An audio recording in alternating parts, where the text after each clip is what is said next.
Hello and welcome to the Issue Crew. It's the show where we all have issues with our lives and with each other. I am your host, Riely, joined with a wacky cast of character. Single, plural, no non-plural, singular word. Demigloom. Welcome to the first episode of Issue Crew Live. We're live now, Peter. We are live on kick.com right now. A stream We're the that hottest kick stream of the night. Demi, you keep cutting out. No, I'm not. Yeah, you That's are. not true. It's true. My Wi-Fi. I don't know if you're like clipping or something, but you keep like. It's my Wi-Fi is at like 1 bar.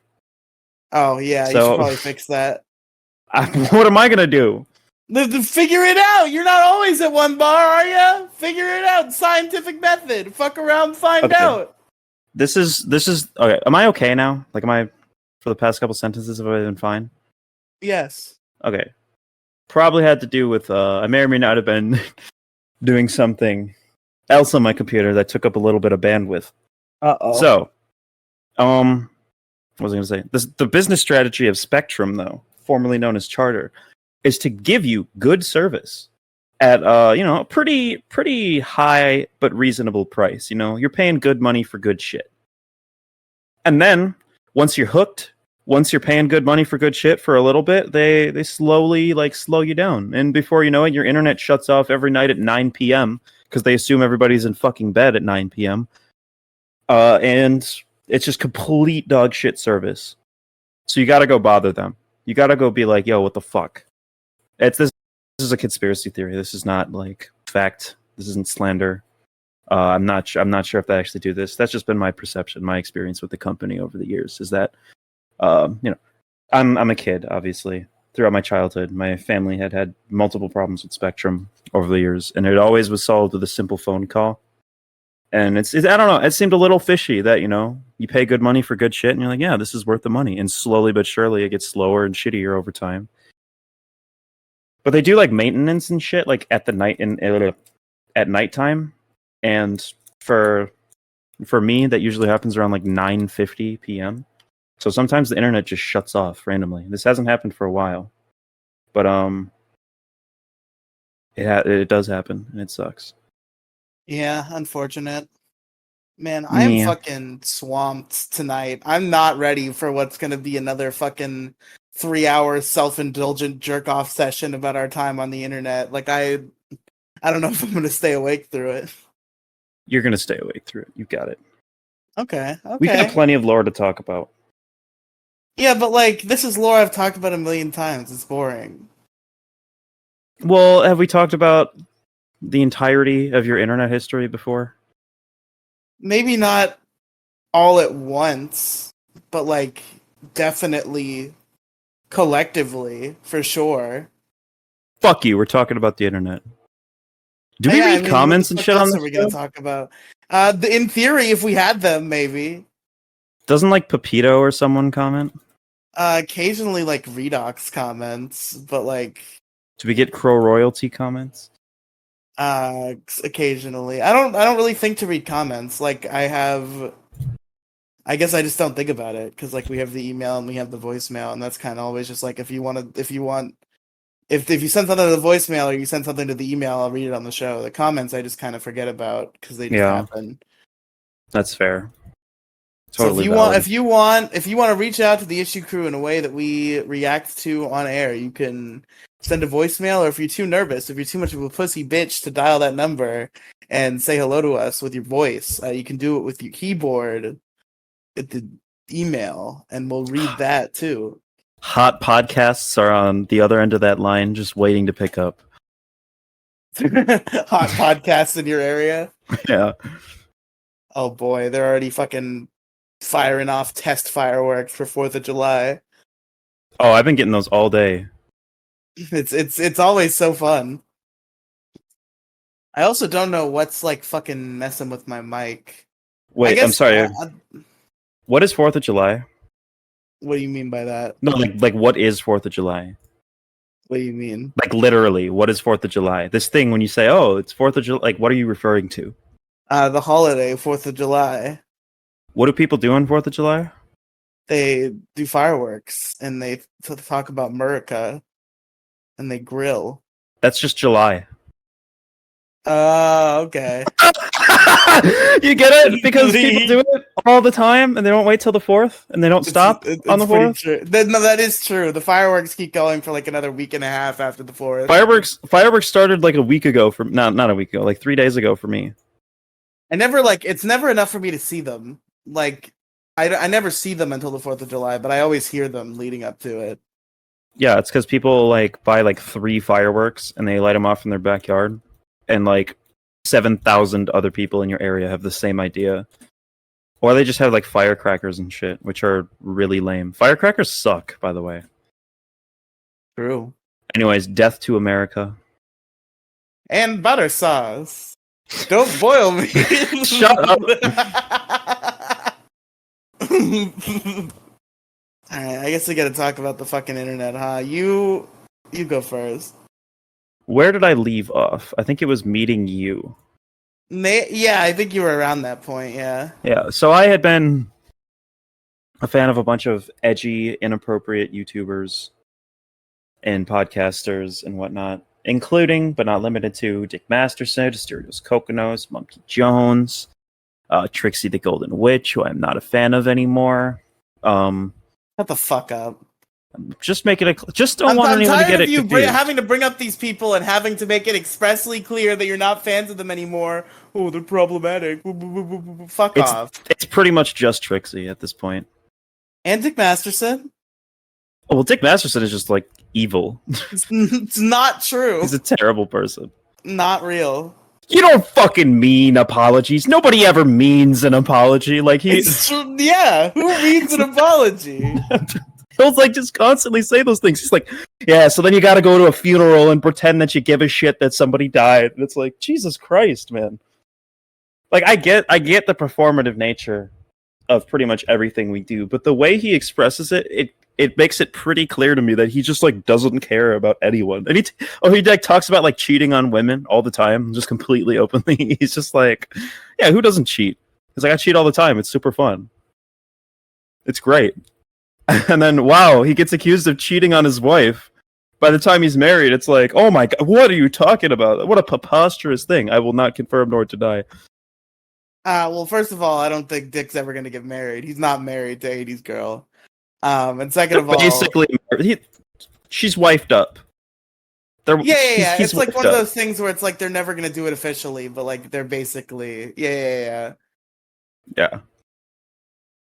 Anyways, I think you should go first, actually, because I think instead you should do that. I can guide you a little bit if you're too high, but because the thing is, like, if I go and then you go, I'm concerned that I will fall asleep while you are going.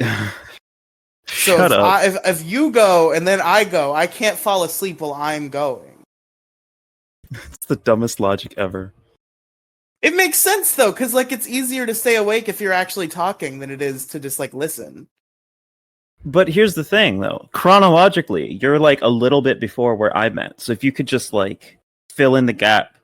We really have to, like, talk. We have to take turns nudging here's upward. The thing. No. Here's what we could do. You can, like, quickly tell in between, like, early pixels.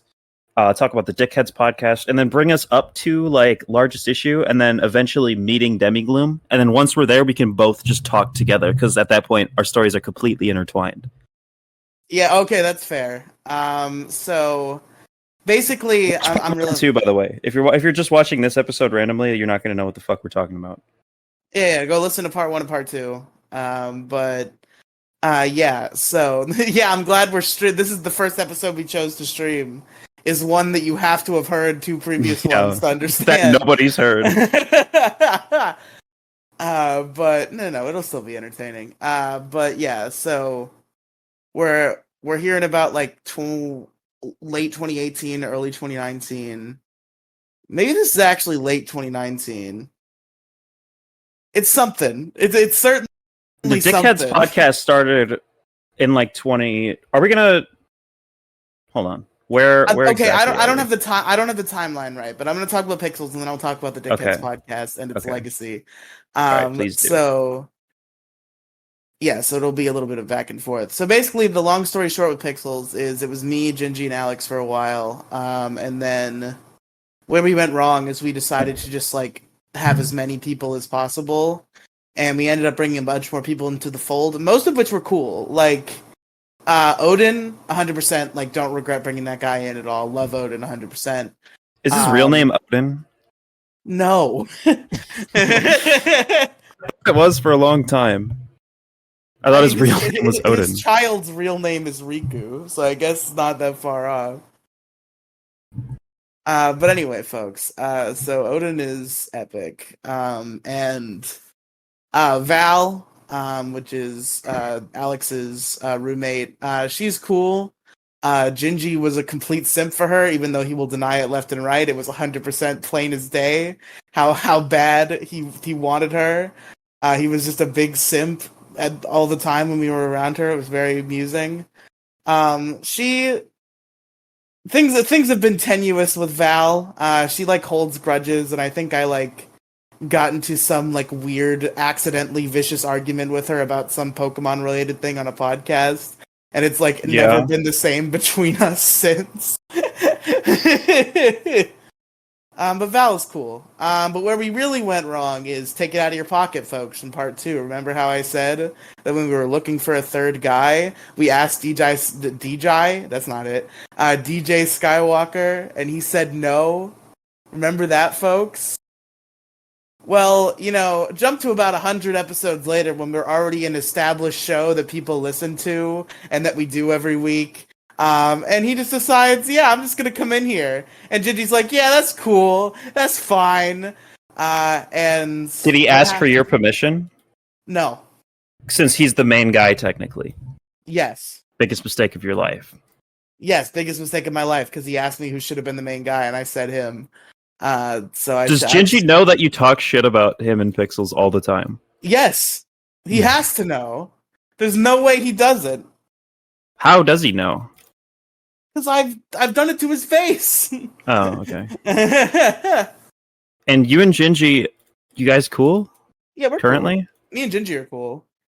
I think it's one of those things where like we had a creative difference in like the real sense, where legitimately we had a difference on the direction of the show and who should and shouldn't be on it. So we parted ways. Yeah, like, and he just creatively thought it would be better if you weren't there. Well, no. He creatively thought it would be better if this guy was there, whether that meant I would be there still or not. That just was a non-factor. Right. But long story short, so what happened was I left Pixels briefly. At some point, I'm not going to go too deep into that arc for obvious reasons. But I left Pixels briefly to work on another project I shouldn't have. And what project? In Arceus We Trust, Demigloom. Oh. Yeah, I don't want to go too deep into it. I don't remember. My timeline is so fucked. Okay. This is pre-largest issues conception, right?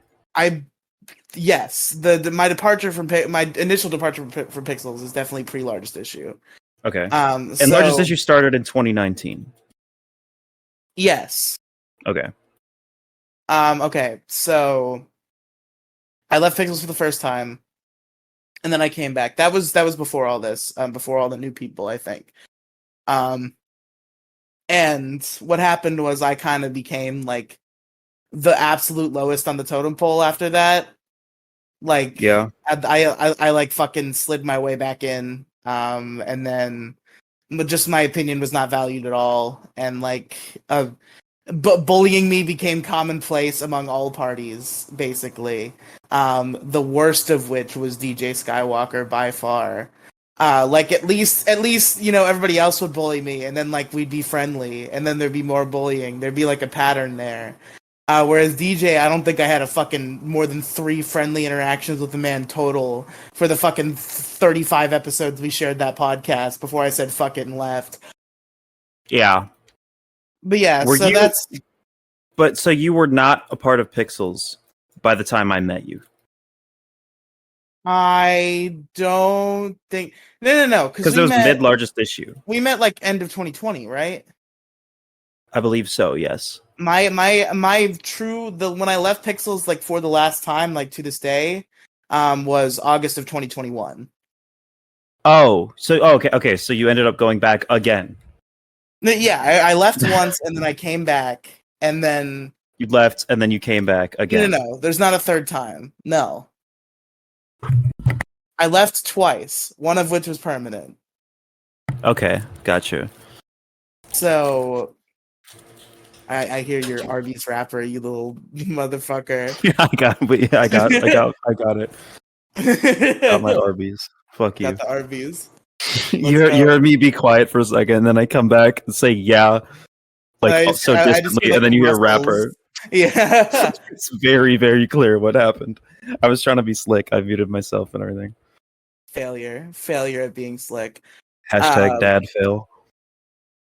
So yeah, this is going a little bit out of order. We'll go back to the Dickheads podcast in a second. But yeah, that's basically what happened. Is I just became the lowest man on the totem pole. DJ was just like completely indignant and awful to work with. And it got to the point where I was not gonna. I can hear every motion. I can hear every crackle, every clickle. Do I not have? Oh my god! I have noise suppression off. You fucker! God damn it! I'm so sorry. Arby's ASMR over here. We're doing a mukbang. I'm recording a mukbang. Just you and my earpiece, like Impractical Jokers. Yes, of course. So yeah, basically I was around for a while. It became a problem, and I just was like, okay, I gave like advance notice. I was like, because August was our like anniversary or whatever. Yeah. So I was like, I'm gonna be there for like this next anniversary episode, and then I'm gone.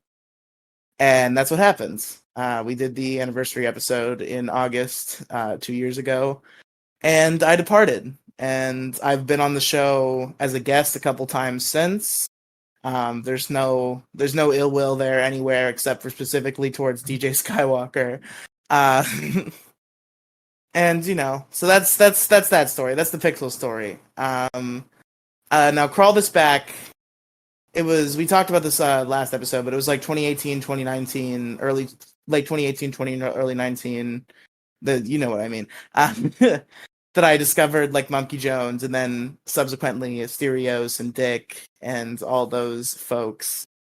And there was some point I was early in my Dick Show fandom phase, and I discovered this fan show called the Dickheads Podcast, which was a show that existed completely separately from me. It was hosted by this dude named JP and like some other dickheads, namely also Grant Leahy. Dickheads is what Dick Masterson fans are called, by the way. Yes. He's not just calling them dickheads. Yeah, no. It's the Dickheads podcast because we're the Dick Masterson fan podcast. But it was JP, Grant Leahy, and like a few other people. And it was just a show where they like interviewed dickheads and like talked about some stuff on the Dick Show and like did fun little segments. It was just like this fun little Dick Show fan show. And they got people. Didn't they get people who were on the Dick Show, like guests? Yeah, they got Trixie at one point. So they got some like sloppy seconds, basically, from the Dick Show.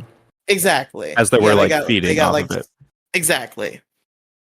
There was some sort of controversy. I guess like JP docked somebody or something. And somebody? Yeah, I don't know much about it. I was just like a humble caller at this point. I was only tertiarily involved with the Dickheads podcast. And I guess JP like doxed somebody or something. I think it was like, it wasn't like a full-on malicious dox. It was just like he leaked information he shouldn't have, and he didn't really think about it until after the fact. I don't know. That's just like what I've heard on the grapevine. Like maybe he said a real name that he thought was public and wasn't, or like something to that effect. That's not doxing. But people got mad at JP, and the Dickheads podcast kind of fell apart. And JP retreated into obscurity. And then, so that was the end of the original Dickheads podcast, the Dickheads podcast season 1, if you will. And just a few months later, Grant Leahy starts talking to Cameron Clark, and Cameron Clark is this guy who does not like the Dick Show. He's not a fan of Dick Masterson. He has some not nice things to say about the Dick Show. So what does he have against Dick Masterson? I don't know. I I never don't even know. I think he just like maybe it's Podcast just with like, him. We talk shit about him constantly, and you don't know why he cutting didn't out like him. again. Just continue. Okay. Yeah, Cameron Clark was just not a fan. I think he just like probably some of the same general complaints that you have. Like thought he was a scumbag of some sort. So Grant Leahy's talking to Cameron Clark, and they start up the Dickheads podcast season 2, which is an anti-Dick Show podcast starring Grant Leahy and Cameron Clark, which I also called into just for fun, even though I'm a Dick Show fan. And they did that for just a few episodes, and then Grant disappeared off the face of the planet. And that was the end of the short-lived Dickheads podcast season 2. But there was some point, Cameron Clark was also doing the Cameron Clark Show, which was just like his podcast that he had. Like he had a Discord where people would call in and they would do the Cameron Clark Show. I was on a couple episodes of the Cameron Clark Show. It was fun. But at some point he met Beth. And with Beth and also with some of his other like Cameron Clark Show regulars, like Get Stabbed. I remember Get Stabbed. Get Stabbed was cool. And just like a bunch of other like weird characters. And they started the Dickheads podcast season 3, which is like the big season that everybody's familiar with. Where it was like Cameron Clark and Beth and me a lot of the time, and Get Stabbed and that crew of people, Gordy. And that was like an anti-Dick Show podcast, but like it was also like this troll op because they also just like they also made fun of like the aggressive anti-Dick Show people who wanted to hear the goss a lot. So what they would do is it was an anti-Dick Show podcast, and they actually had like legitimate goss material. But they would just talk about Steven Universe for like an hour and a half before we got into the goss, just to piss off any like Dick Show people who were in the chat, like waiting to hear the goss. So just be like, how do you guys feel about the Steven Universe episode? That's pretty funny. But yeah, we did the Dickheads podcast season 3. That was like there was actually like the big goss there was like there was some like cheating scandal with Dick Masterson and Jamie Lynn Hughes, the old guest on the show. I don't want to get into that. It's like drama and shit that I don't care about. But that was like the big material that the Dickheads podcast had to its name, was that they had like these leaked chat logs of like Jamie Lynn Hughes and Dick Masterson. And near the end of the Dickheads podcast season 3 is where Jesse P.S. starts to get involved. Jesse P.S. of Pod Awful. I don't know how familiar you are with that man. I don't know anything about Pod Awful. You don't know anything about Pod Awful? I think I've asked you multiple times, like, what is Pod Awful, and why do I keep hearing about it? And you've explained it to me, and I've completely forgotten. It's just like it's this really like it's like a super edgy podcast where they just like literally like bully and harass people on the internet, and that's the premise basically. But they just like they cover a lot of like goons, they call them, which is just like people on the internet they make fun of. And one of their goons, quote unquote, is Dick Masterson. They do a lot of episodes about Dick. And they hate Dick Masterson? Yes. Why does everyone... Pod Awful used to be a Madcast show. Oh shit, that's right. Yeah. So why do all these people who are seemingly like edgy and not like totally cucked like hate Dick Masterson? Because I have my liberal reasons for hating Dick Masterson, but like what are the edgelords hate Dick Masterson for? I feel like the only argument I ever hear for hating Dick Masterson is like he hangs out with Vito or he hangs out with Trixie and they are a pedophile. That's the only thing I can hear as like legitimate excuses for why people don't like Dick Masterson. Yeah. Neither of which are true, by the way, for the record, folks. Anyway. I disagree. But But shit, yeah. So we did season 3. There was some silly stuff. I did a song. That's where the famous Yo Ho a Podcast Life for Me comes from. Was I hosted an episode of the Dickheads Podcast season 3, but in exchange I had to sing a parody song that somebody wrote about how Dick Masterson cheats on his wife. But it's the Pirates of the Caribbean Pirates Life song. It's not from Pirates of the Caribbean, is it? I think it is. Yo Ho, Pirates Life for Me? I think it is. I don't No, it recall is, because I went on musical the numbers. fucking Pirates of the Caribbean ride. Oh shit, it is. Yeah. But yeah, so Jesse PS becomes involved near the end. He calls in. I think he calls Maddox on the phone live while recording with us. That was another big thing is Maddox was on the Dickheads Podcast season 3 for 30 seconds because Jesse called him and put him on speakerphone. Did Maddox know he was being recorded? Maddox was literally like, I have to tell you about my secret plan to defeat Dick Master. It wasn't quite like that, but Jesse calls him and puts him on speakerphone and mentions Dick or mentions Dick's real name. And then Maddox is like, oh yeah, I actually had to say something about that. And Jesse's like, hold on, George, hold on. He just muted himself, so we didn't get to hear. How did he get Maddox? How does he know Maddox? Him and Maddox are cool because Pod Awful used to be a Madcast show. And did he just went over? Okay, I got you. Yeah, he was part of Maddox's network that only had 2 other shows ever. So he's part of the little Madcast circle. Yeah, the Madcast network had literally 4 shows in total, I think. Yeah, it had Best of 8 in the Universe. It had Game Fart. I forgot about that show. It had Pod Awful and Cringe versus Cringe, which is a subset of Pod Awful. It had... I bet Game Fart is the best podcast ever created. Yeah, apparently Game Fart mentions the Dick Show at some point.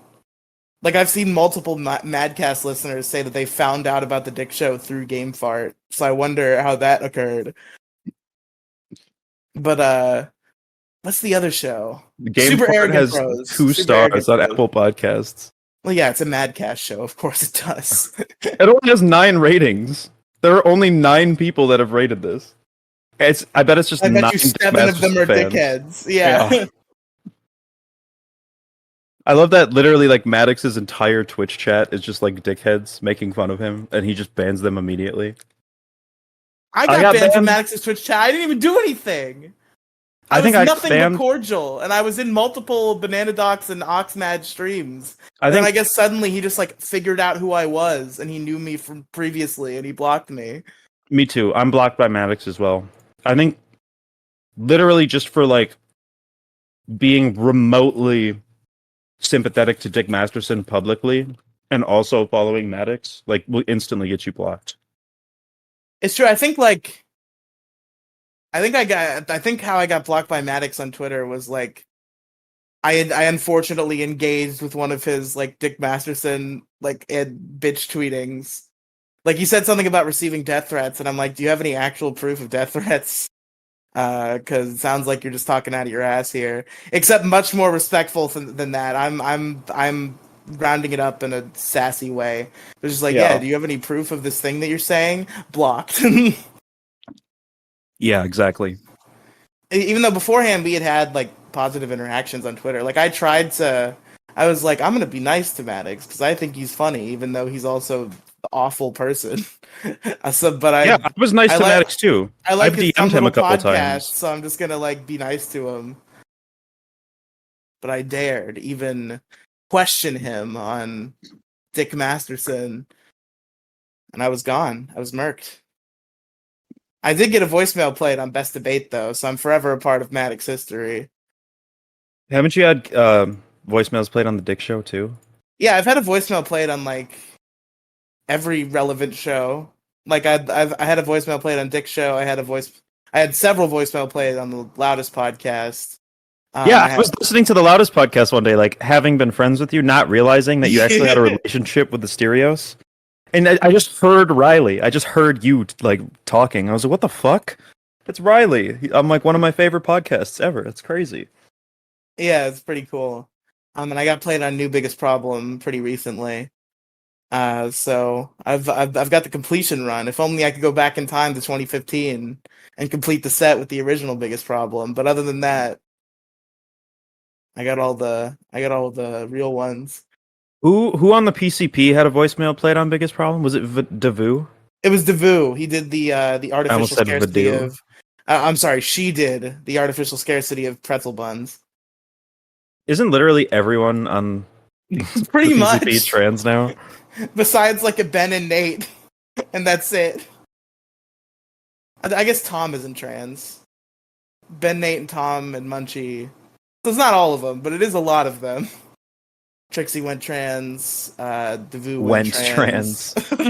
Don't say it like that. Transition, whatever the real term is. I don't Saying know. went trans like sounds like a Went like trender trans. thing. I think it's just Trixie and, or I guess Gib. Trixie and Gib and Devu. It's really funny that Gib just said, like, fuck it. Yeah. It seems weird, because, like, the way it's being framed, like, I wonder if maybe there's more to the story, but it would not shock me if the answer's no. But, like, it seems like Gib just, like, complete lack of communication, and then she just, like, quit out of nowhere.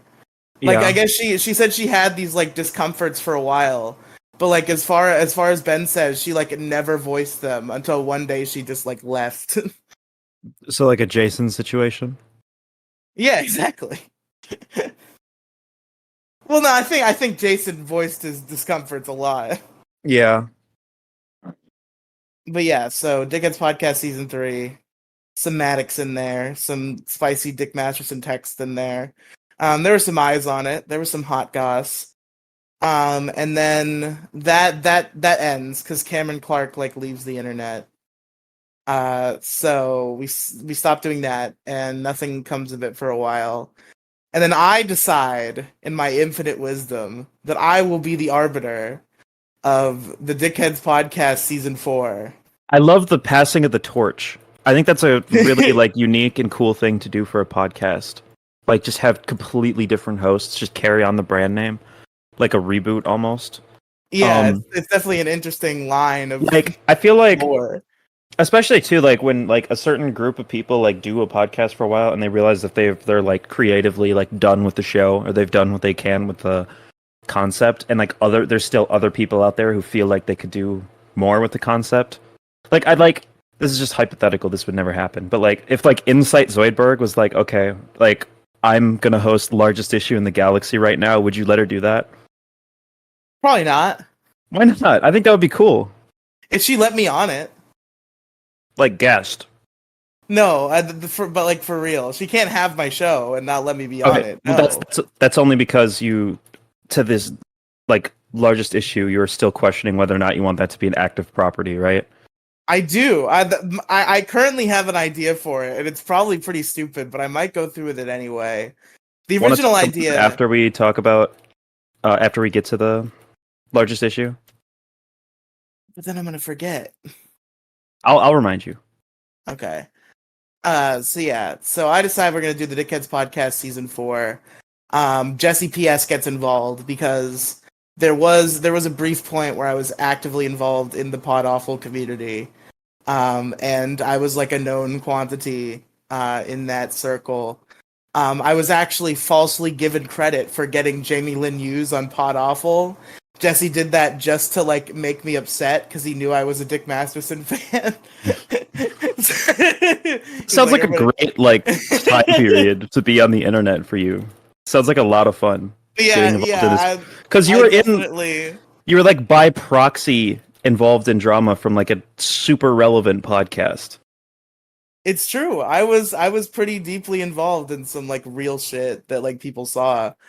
But it was funny because I had to like rationalize myself to Dick Masterson. Cause like he recognized me from like the Cameron Clark circle. And I had to be like, no, please don't block me. I like you actually. I just hang out with those people for no reason. Yeah. He called me a snake in the grass and was just like he was cool about it and didn't block me. And I made my Twitter name Riely Snake in the Grass for a long time.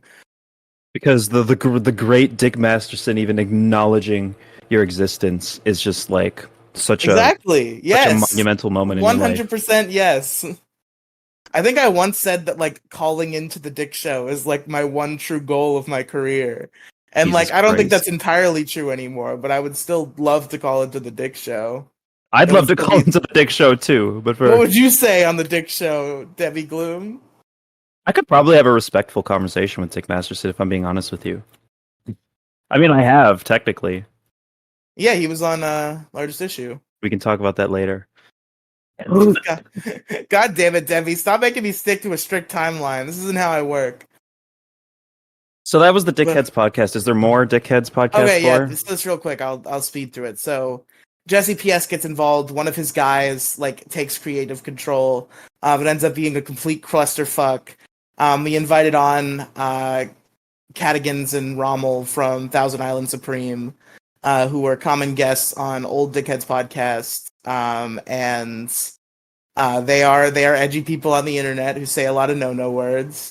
And a lot of no words were said that were supposed to be censored by Grant Leahy, and then he put in the bleep sound but forgot to remove the sound of the slur. So Is this Grant the audio engineer?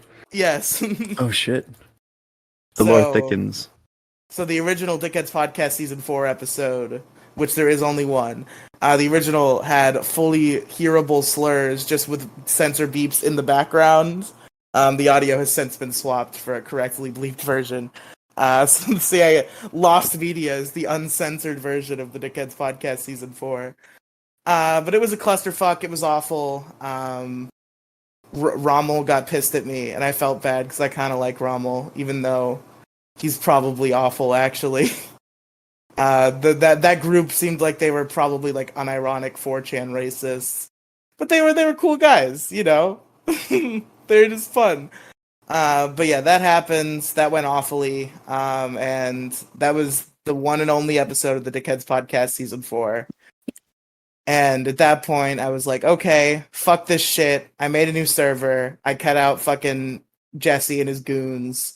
And we started the Dickheads Podcast Prime, the Dickheads Podcast Season Infinity, which was just a humble little fan cast version where me and Mo Diggity would talk about an episode of the Dick Show, go over all the topics they discussed and give our thoughts, talk about the guests, all that stuff. It was like a little Dick Show wrap-up show. And we did that for a while. Actually, that was another point of note in like highlights of my career. That version of the Dickheads podcast was covered on Who Are These Podcasts with Carl. That's right. Yeah. And it was all Mo Diggity clips, and I was barely in it at all, and it pissed me off. They acknowledged you though. Quite they a bit. acknowledged me. Listen for to that sure. whole thing. And Sean the audio engineer was there, right? Yeah, Sean the audio engineer was there, and that was the meme that stuck from it. Was our show was declared officially not boring by Sean the audio engineer. Yeah. Yes. Who's basically the co-host of The Dick Show. So So that was definitely like a starstruck moment. And then also Were lined you up really when shocked that like that episode even happened? Like with Sean there and everything? Like was Yeah, that that like blowing when it first came out? Did you Oh, know for it was gonna sure. happen before it came out? I was there when it was recorded. Oh, it was live? Yeah, Who Are These Podcasts does the recordings like in a Discord call that people can access and like listen to. So I was there when it was live recording, and people were actually like, because like there was a chat associated with it, and like me and Mo were like there, and we were like defending our case, and like a bunch of the people were like, "This sucks when the people who do the podcast are here." Yeah. But Was it yeah, the smallest podcast they ever reviewed? I'm sure not. I'm sure they've reviewed smaller.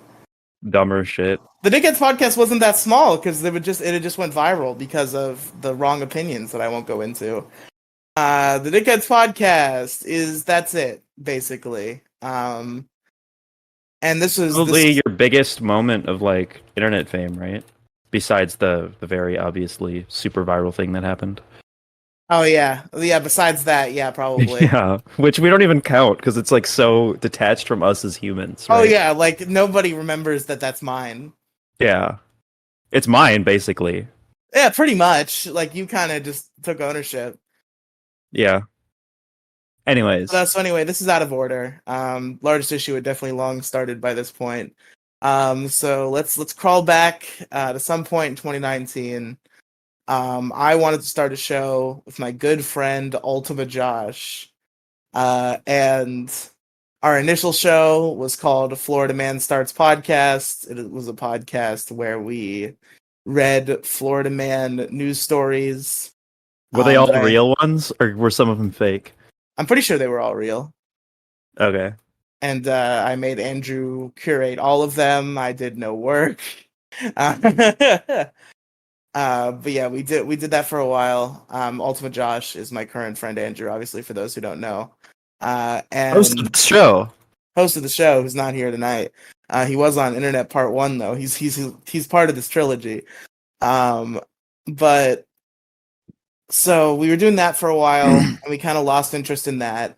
And at this point, I was also thinking like it would be silly. Like I had this silly idea in my head where I was like, I'm gonna start this podcast where like the premise is every episode I rip off a new other podcast. That was the original premise. Was like the first idea was largest issue in the galaxy, and then the next idea would have been something else, like some other show I liked, just like off-brand version. We're still doing But it to this day. But we're masking I've a only little done bit. it twice, kind of 3 times. No, the issue crew is not a ripoff. There's no way that you could actually consider it a ripoff. I feel like you really think you can't consider the issue crew a ripoff of the PCP? You truly No. think? No, because there's nothing about the issue crew that like is unique to. There's nothing about the PCP that's like unique about it that we've taken from it. It's just that it just happens to be a big inspiration. That's as much as I can credit the PCP for the concept of this show. It's just a big inspiration. At the end of the day, the PCP is really just a character-driven, topic-based podcast. True. Like, there's not a lot of unique formatting going on. Yeah, that's fair too. But yeah, so that was the original premise. Eventually, I just kind of became attached to largest issue in the galaxy, and I pitched the idea to. I'm sorry, I got distracted. I pitched the idea to Andrew, and he was down. So we started largest issue in the galaxy. It was just this dumb, silly, biggest problem in the universe ripoff. One of the people involved didn't even know what biggest problem in the universe was. But we just like it was as low as the largest issue in the galaxy. It's a totally original show, guys. Nobody's ever thought of this. And we brought in our issues. We had a good time. Back in those days, like prior to you and Mo, we struggled to even hit an hour every show. Like unless we had a guest there, like we would fail to hit our hour mark, and we would just like do like a really quick, probably not very substance-full podcast. I've listened to every single episode of the podcast pre-me, and I never once found it like really boring. There were times where it was a little dry, but like it's overall super entertaining in my opinion. If you care about Riely and Andrew and whoever else is on there at the time, which is the catch. Like if you don't care about you, then it's boring as hell. But to me, who's invested in you, it felt like watching vlogs in a way. You know, just keeping up with Riely, except I was watching it like retrospectively, and it was really cool. Really cool thing to listen to. Yeah, that's fair. But yeah, we did that. We had guests on and stuff. Some of the most prominent of which were Mo Diggity, Kathy, and then eventually you in episode 39, was it? Yeah.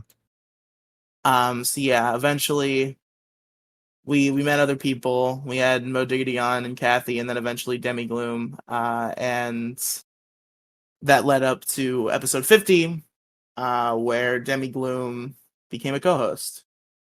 Yeah. And Mo Diggity too. And Mo Diggity also, yes.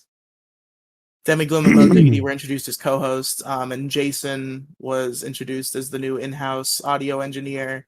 which was a biggest problem ripoff ingredient we had been missing since Grant, the audio engineer, left us in I think episode 2.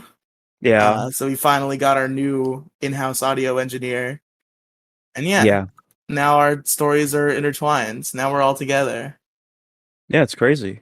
I remember that moment being like literally monumental in my life. I was so fucking excited to officially be a host of Largest Issue of the Galaxy. Were you I was actually? I almost felt like the wonder had worn off before it had happened. no, not at all. Like you seemed very casual about it. I was like, Demigloom just kind of one of the bros now. I don't think she's that Yeah. excited. No, but I absolutely was. I was still like fangirling over you guys.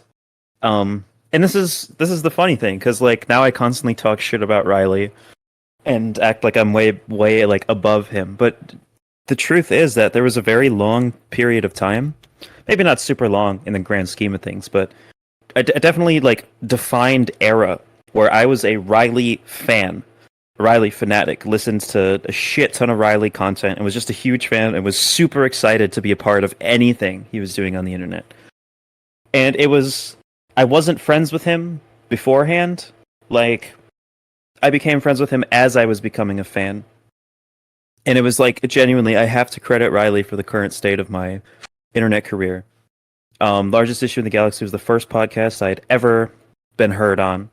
And I had such a great time that now podcasting is, it's as essential a part of my life as brushing my teeth and taking a shower. So I guess if you have some interesting insight on this, I don't know, or you might just like not really have an answer, but I'll pitch it anyway. So I know like my kind of emotional progression on like how I felt about Largest Issue as it was going on, obviously leading to its demise. What was kind of your evolution on the feelings on the show and like doing it, and like at what point did it become apparent to you that it was not sustainable? I think it literally just got. I think here's the thing about Largest Issue. It was pretty frequently changing, or at least it had defined arcs, right? There was, and no, however short these arcs may be, they were like multiple episode periods of time that were different from each other. So there was like the what most people would call boring, just Riely and Andrew era, the Mo Diggity guesting on every other episode era, the the introduction of different characters. I feel like different characters were being introduced along the show's lifespan, and once it was like 4 people, like they were solidly established, it got like we all kind of ran out of ideas, and the show didn't really like progress. There weren't really a lot of new characters or new things being introduced, and it just got stagnant after a while. So I would say like Do you think there's after any particular reason why like that formula felt less sustainable than just doing the issue crew? Because like I'd say we haven't really met any characters besides like I guess like we met Shade Nocturne would be like the one person I could think of that we really met through the issue yeah. crew. Yeah, so I think Largest Issue just kind of died when we were. I don't really know. I think it just the concept felt restricting and got boring after a while. And it's a super fun thing to do for a while. It just doesn't seem like something that'll last forever. I don't know So if should I talk about my resurrection idea? Is this a good place for it? we could talk a little bit more about Largest Issue.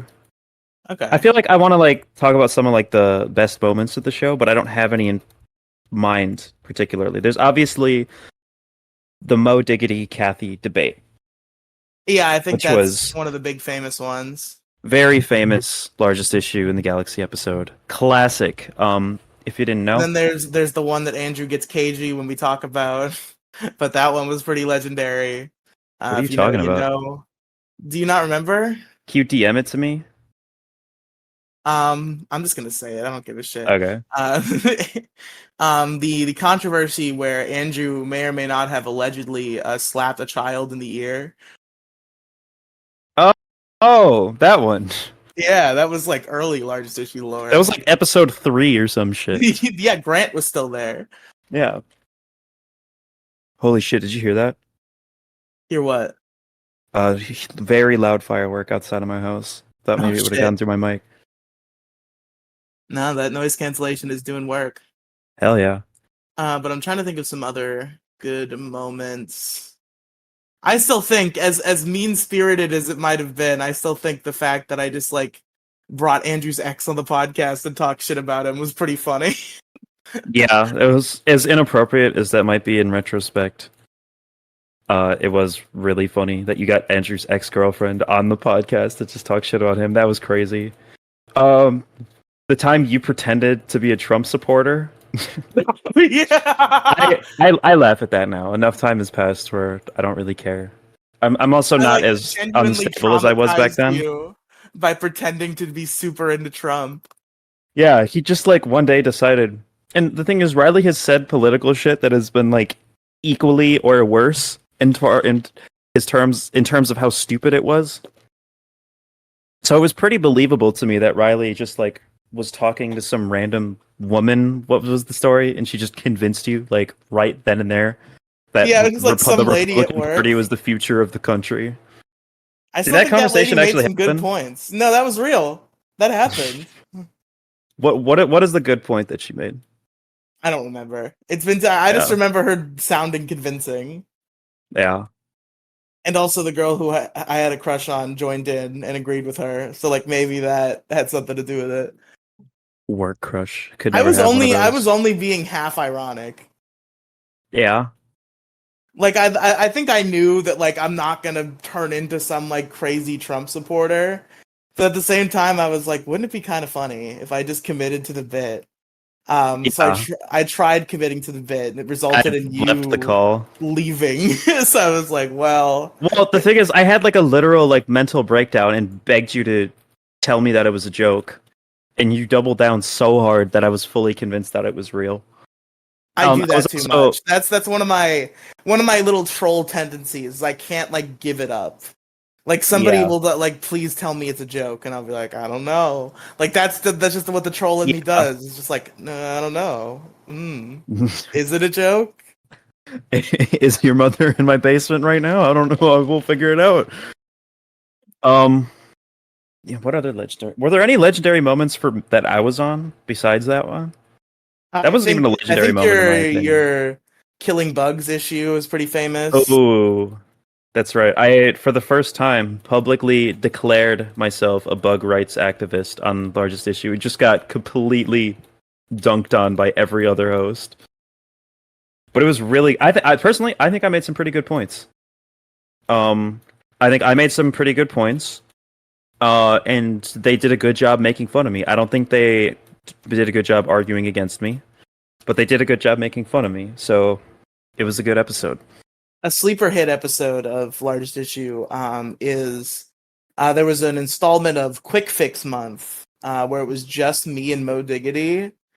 And Mo Diggity brought in Nuclear Armageddon as a quick fix. Yeah. And it was just like Masterson brought that in on Biggest Solution in the Universe. Did he? No, he brought in Or nuclear power. It was nuclear fucking power. Yeah, no, it wasn't nuclear Armageddon.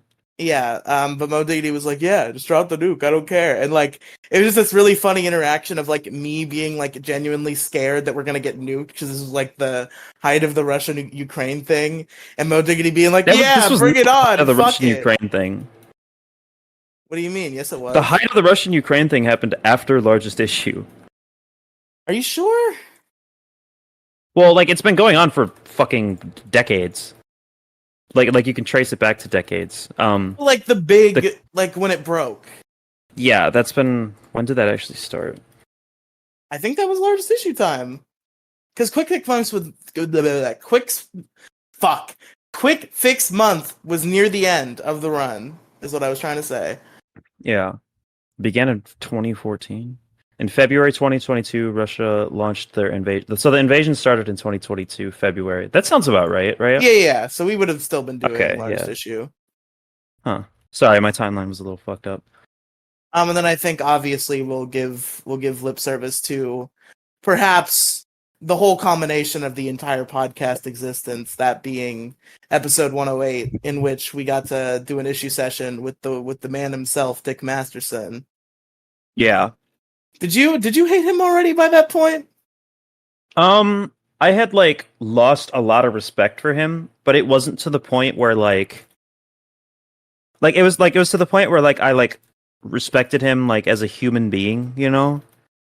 But at the end of the day it was like morally and politically too opposed to him to like consider myself like a fan or a follower. But it was to the point where like I respected him as a human and as an entertainer enough to like, you know, not talk shit the whole time. I remember specifically before that you were like, Demigloom, you'd better not do some stupid shit. Oh, because you said you were gonna bring in Dick Masterson as an issue, and I was like, Yeah. no, don't do it. What did I bring in as? Did I say anything against Dick in that episode? No, you probably brought in something stupid. I think you listened to me and you didn't do anything Yeah. bad. That was on 108, right? Yeah, because Dick will only come on 108. Yeah, that's the bit, is Of that any he'll come on yeah. any podcast, episode 108, so that's how we got him. It was actually fucking Trixie and Riely had to like wake up call me because you were gonna end at episode 100. Yeah. And I called into like Trixie's stream, and that came up. And Riely was like, "Are you fucking kidding me? You can't do a biggest problem ripoff for years, for literal years, and end it right before 108. You can't do that." Exactly. And I was like, "Yeah, you're probably right." The issues were tips. It's too fucking hot. The hate for Riely, Rockstar Games, wasting all this time podcasting, and people complaining about life. Do you remember whose was whose at all? I know wasting all this time podcasting was Dick's. Yes. I know Rockstar Games was Moe's. What were the other ones? The hate for Riely. That was Andrew. It's too fucking hot. That was probably me. And tips. I think I did tips. You did tips, yes. What did I say about tips? I'm not tipping. Well, kind of. I think you made a point for like just pay living wage or like what the usual like tip point. Yeah, like just pay them a living. Like don't place the burden of like don't place their expenses on the customer. Place them on like the rich people that employ them. Was my argument. Demigloom, I have to piss, and while I piss, I want you to tell them something embarrassing, embarrassing behind the scenes story about Lardest Issue that I wouldn't want you to tell. I don't have any. Damn it! I can't think of anything embarrassing. Can you like talk shit about me? Something to do with Lardest Issue.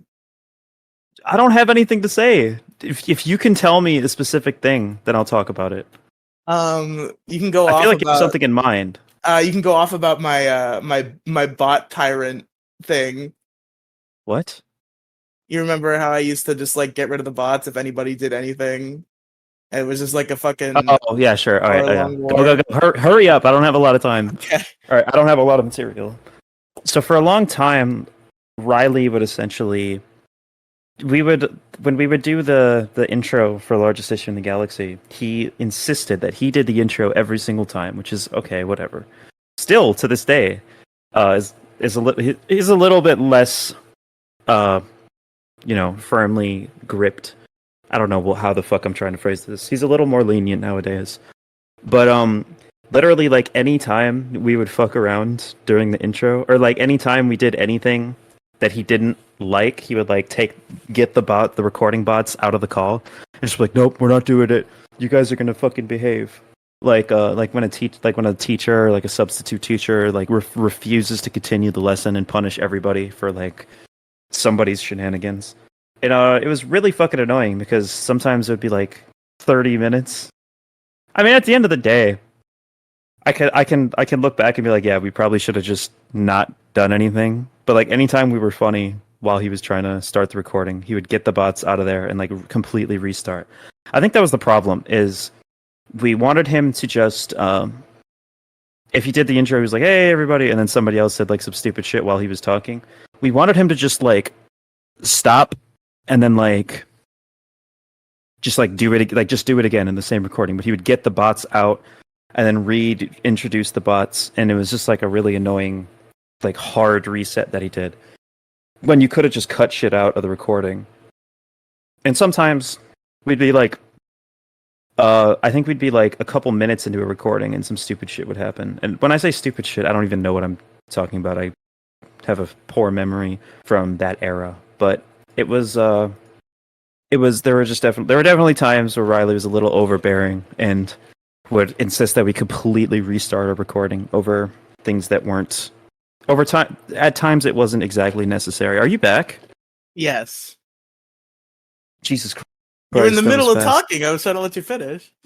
I was done. I'm done. Listen, That was I didn't perfectly ask. timed. I feel like Wait, do you have like wireless headphones?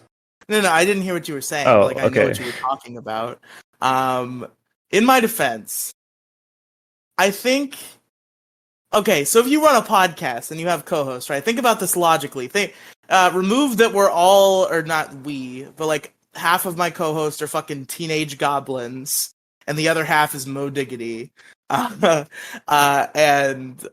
I feel like it shouldn't be too hard to ask to be like, okay, let me do the intro, and then you can do dumb shit. I don't think Yeah. that was too much to ask of you people. No, it And the wasn't fact at that you all. constantly refused to do it just made me really angry. Yeah, I totally respect that now, but at the time, I was a teenage goblin, as you put it. But yeah, that's largest issue, baby. Is there anything else that you wanted to bring up from that era? Um, from that era, yes. From largest issue, no. Okay, so real quick, here's the revival idea for largest issue. First of all, there was a failed revival very recently. Really? Yes, there was a point where my friend Crow Royalty had unironically convinced me to start a show with him called The Utmost Conundrum in the Solar System that was just going to be largest issue again. But then we recorded an episode and it was absolutely just awful garbage and I scrapped it. So we're not doing The Utmost Conundrum in the Solar System. But the idea I had recently, this just like came up while I was like walking to work high, and I was like, man, I really want to do largest issue again in some form. And the idea that I came up with was literally just like it came from like a meme idea where it's like, okay, what if I took the logo of Words with Friends and I just put the largest issue logo over Words and it's largest issue with Friends, and the premise is that just like every episode I bring in one guest and I try to get a different person every time, and we each bring in 2 issues. Oh. Huh. Huh. That could probably work. I'm at a point where like I feel like the largest issue burnout, like the fatigue isn't there. But like I don't think it's like a sustainable like long-term project. I think it's like a fun event you could do for like a stream or something. Yeah, I also had an idea. I actually pitched this to Mo Diggity, and he turned me down because he was fucking too busy streaming Diablo 4. I wanted to do a death stream where it was like a largest issue special, and we were Yeah. gonna bring in issues, and we were gonna have people call in and bring issues. But Mo Diggity was not down. I was gonna pitch it to you, and then like I think I just like did other shit that day, and I forgot. I think you forgot to mention the official largest issue in the galaxy reboot. Oh, Remember on the Gamergate? oh yes, and we did that on. officially- We actually brought that over to Big Guy Little Guy too more recently than that. Oh So, shit. yeah. So in our Let's Play series, we basically had like little mini largest issue in the galaxy segments. Yeah, I thought it was fun. I thought it was a fun idea to do as a Let's Play segment. It was once again, it's kind of based on just ripping somebody else's premise off. But Mumkey and Biggs had this like segment called the Pathetic List, Yeah. which was basically their biggest problem ripoff because Mumkey was listening to Biggest Problem back in 2015 when he was doing the original Mumkey and Biggs show. But it Yeah. was just like they had a segment where they would just like bring in stuff and like put it on the Pathetic List, and that would be like a topic of discussion as they would talk about. I'm going to put this on the Pathetic List, and this is why this is pathetic. And I was like, oh, like little segments in a Let's Play. That's a good idea. So I thought it would be fun to revive largest issue as a Let's Play segment. I like largest issue as like a semi-active, like more like dormant property. I think bringing it back like full force would be a terrible idea.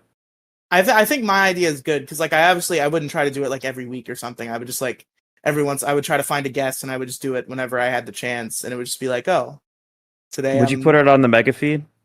Yeah, why wouldn't I? I think you should make a largest issue feed. I think it's time.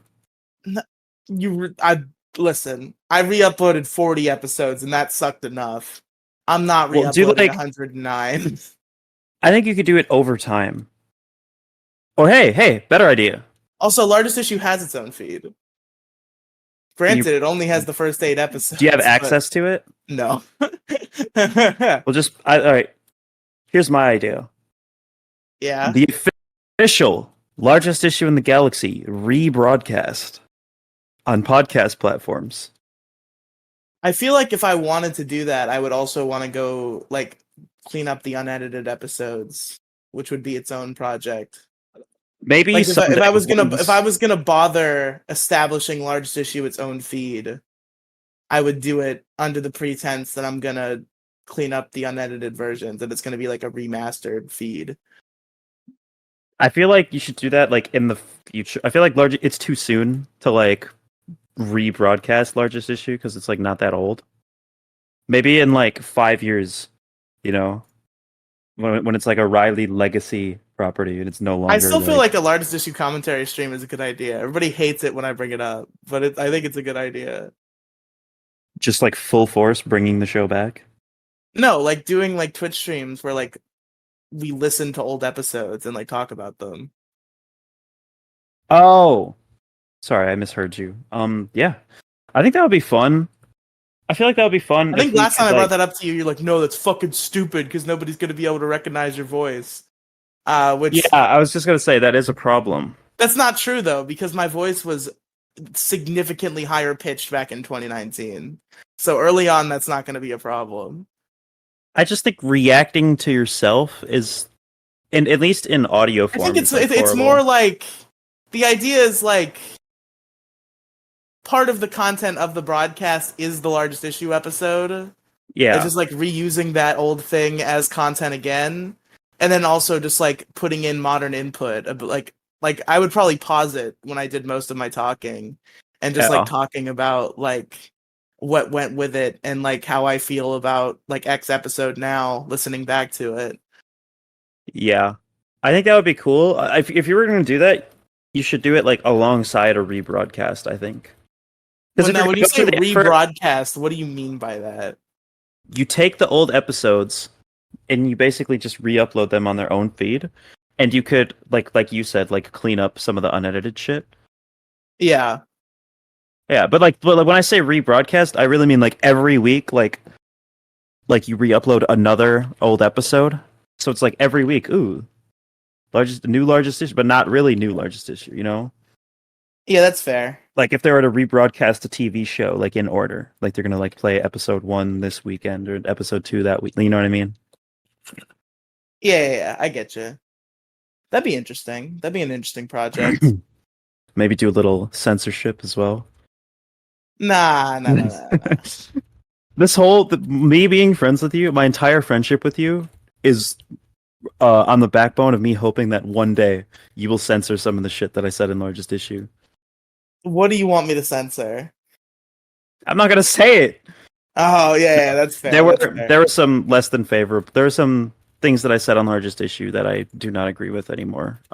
That's the case with a lot of things. I'm not gonna like censor your old opinions and shit. Like I'm not gonna fucking cleave old largest issue episodes. I know. I'm just kidding. That was all a joke. If there was like a slur that slipped in that you know about that you want to clean up, I have not said slurs on the internet that I can't reclaim. That's fair. That's fair. I've dropped the F slur and the T slur, but I'm allowed to say those things. Maybe I definitely said the R slur a lot. But that's cool though. That one's allowed. It's a complicated subject. Personally, I don't think people should be dropping it. Are there human beings that I respect that drop the R slur? A lot. Yeah, for sure. I usually don't drop it. I like went unhinged on a Mo Diggity stream recently, and I was just like throwing out R slurs because I was really stoned. And we had an argument about like pedophiles in the teacher industry. Where Mo Diggity teacher industry, you mean school? yeah, education would be the better term.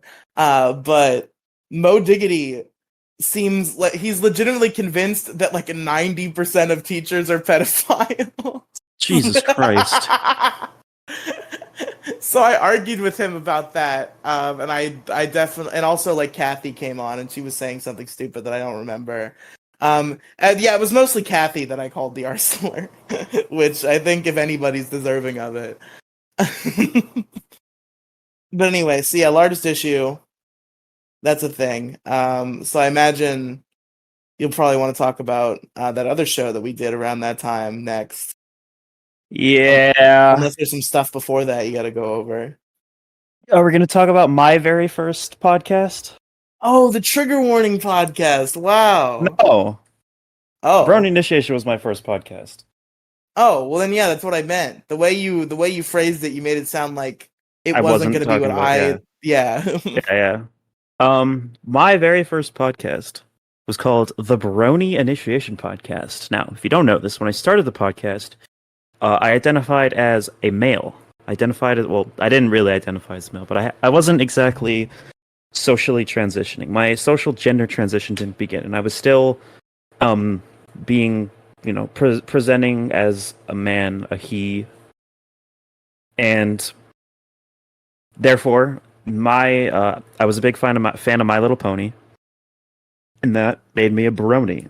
Brony is like a male fan of My Little Pony, and a really stupid podcast idea that I had was essentially Riely and me and Riely. I like My Little Pony. Riely doesn't like My Little Pony. He hasn't really watched it. And I was like, what if I try to Are you get taking Riely? credit for this idea? Because I feel like I came up with this. I think we both came up with it. I think me doing a My Little Pony podcast was my idea. No. I remember what it was. We were actually talking about another podcast that's a ripoff of another podcast project. We had like passing discussions about doing like Psy tries to get Monkey into, but it's us. Yeah. And you were talking about getting me into My Little Pony. And at some point, I think we both were like, what if that's just the entire show? And that became the Brony Initiation podcast. That's right. And I was like, do you have any name ideas? And at first I was like, oh my God, we're going to talk about it?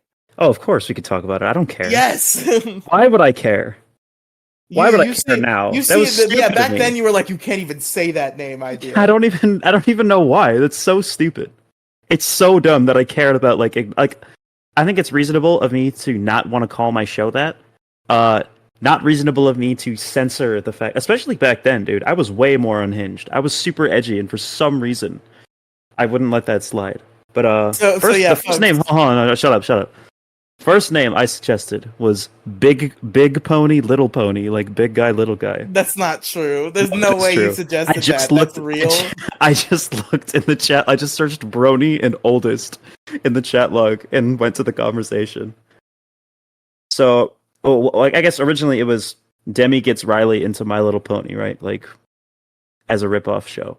And then I was like, I don't know, like Big Pony, Little Pony. I think we can do a lot better than that. And then Riely came up with a really good name. Riely? The name was Brony Conversion Therapy. Yes. And I was like, yes, that's awesome. Fuck yeah, we're going to do that. And that lasted until episode 1. That was the case. If you listen to episode 1, I say, hey, everybody, I'm Demigloom, and this is Riely. I don't remember who did the intro actually, but we don't say the name of the show because we said welcome to Brony Conversion Therapy, but I cut it out because we changed the name, and we didn't want to acknowledge it. We didn't want to acknowledge that there even was a name beforehand. Yeah, because it's really funny how, like, in all other aspects, you were like way edgier than you are now, and like super cool with some stuff you wouldn't be cool with now. But Brony Conversion Therapy was such a sticking point for you. I still wouldn't name a podcast Brony Conversion. Like, I think it's just like I think it's just too dark of a title. But I think it's funny. It's a fair thing to acknowledge. I think I should have been more honest about that. I think it borders on dishonesty the way I censored the truth about that. Selective misinformation. It was yeah, but we were gonna call it I think you came up with the Brony Initiation podcast too. That's You came probably up with that true. title, yeah. We were trying to come up with a better title like after episode 1 was recorded and we were gonna put it out. And I put a bit crusher on both of our voices. You know why? You know why I put a bit crusher on both of our voices, Riley? Like during the whole podcast, you did that. No, during episode 1. If you Episode, the listen to whole episode episode 1, one has a bit is crusher on is it. bit crushed, slightly bit Why? crushed. Yes, hold on. I'm gonna pull it up, or I'll send you the link and just like skip to a random part and tell me if you can hear the bit crush. No, this is gonna be too hard to do logistically. Like I have a whole live stream up right now Oh, okay. Well, that nobody's watching. In case you were yeah, curious. yeah. You can't you can't hear, like, it just sounds like bad audio, but like it is. If you know what a bit crusher is, you'll recognize that it has a bit crusher over the entire thing, because I didn't know any other way in FL Studio to apply a noise gate. Like, I don't know, maybe the limiter plugin that I've been using for years. I never realized that had a noise gate on it. I don't think I even knew what a noise gate was called. Despite being like an audio, like music producer, I didn't know what a fucking noise gate was called. So in my eyes, the bit crusher, like bit crushing naturally applies a noise gate. So in my eyes, the only way to get rid of the like white noise was to just bit crush the entire podcast. And I guess my mind was kind of just like, oh, we're already going for like a lo-fi, like vintage vibe. Because if you didn't know, the visuals for the Brony Initiation podcast were ran through an actual legitimate VCR. I recorded that on a real VHS tape and then ripped that recording, so it's like just a still image but on VHS, and it looks super fucking cool in my opinion. But yeah, that was a stupid decision that I made. The audio quality is horrible, but the Brody Initiation podcast is where I learned how to edit podcasts, and I'm really good at editing podcasts now. So much so that I've done it professionally, in massive quotations. I got paid to edit podcasts for a while. But yeah, we reviewed individual episodes of My Little Pony on the show, and there's a couple funny bits. We pretended to have ads multiple times. We'd be like, and we'll be right back with more Brony Initiation podcast after these messages. Yeah, until we couldn't find people to do ads, so it was just very frequent. Like, I wanted to get a new person to read the ad every time. But yeah, some of the ads were really funny. Didn't we air like the largest issue ad I made for like a podcast network, like after episode 3, but like we edited it to like have you and Mo and shit in it? Did we do that? I don't remember that specifically. Yeah. It was like, so I guess that's a largest issue story we didn't bring up. Very early on in largest issue's life, I was on Reddit looking at like people starting podcast networks. I was like, what if I was in a podcast network? Because it'd be like cool, because like we would collaborate and shit. Yeah, and that'd be cool. So there's this guy named Charlie who was running a podcast called Running Joke, and he wanted to start a podcast network. And he asked me to send him like an ad for Largest Issue in the Galaxy. And me, Andrew, and Grant, the audio engineer, got together and we recorded a little bumper. Which never actually aired on Running Joke, as far as I remember, and that podcast kind of died shortly after. But I had that audio, and when we were looking for Brony Initiation ads, we decided it would be funny if we just like took clips of like Jason and Mo and you, and like just like edited it so that it had like modern people in it, and and we aired it that way, and we left in Grant saying "all right" at the end because it was funny. Yeah. All right. Yeah. That Brony Initiation was a fun time.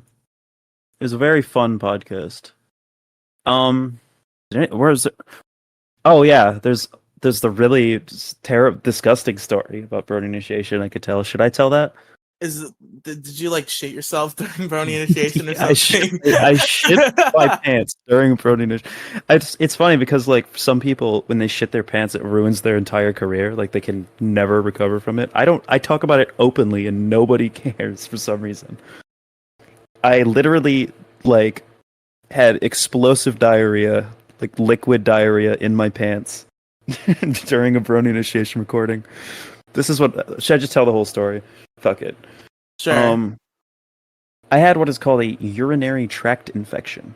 To make a very long story short, my urethra is essentially blocked. So while my scrotum is filled with urine, and I feel the extremely strong need in physical agony of needing to piss extremely bad, it just wouldn't come out. And if I push super hard, it would like start like burning like horribly, and maybe a drop would come out.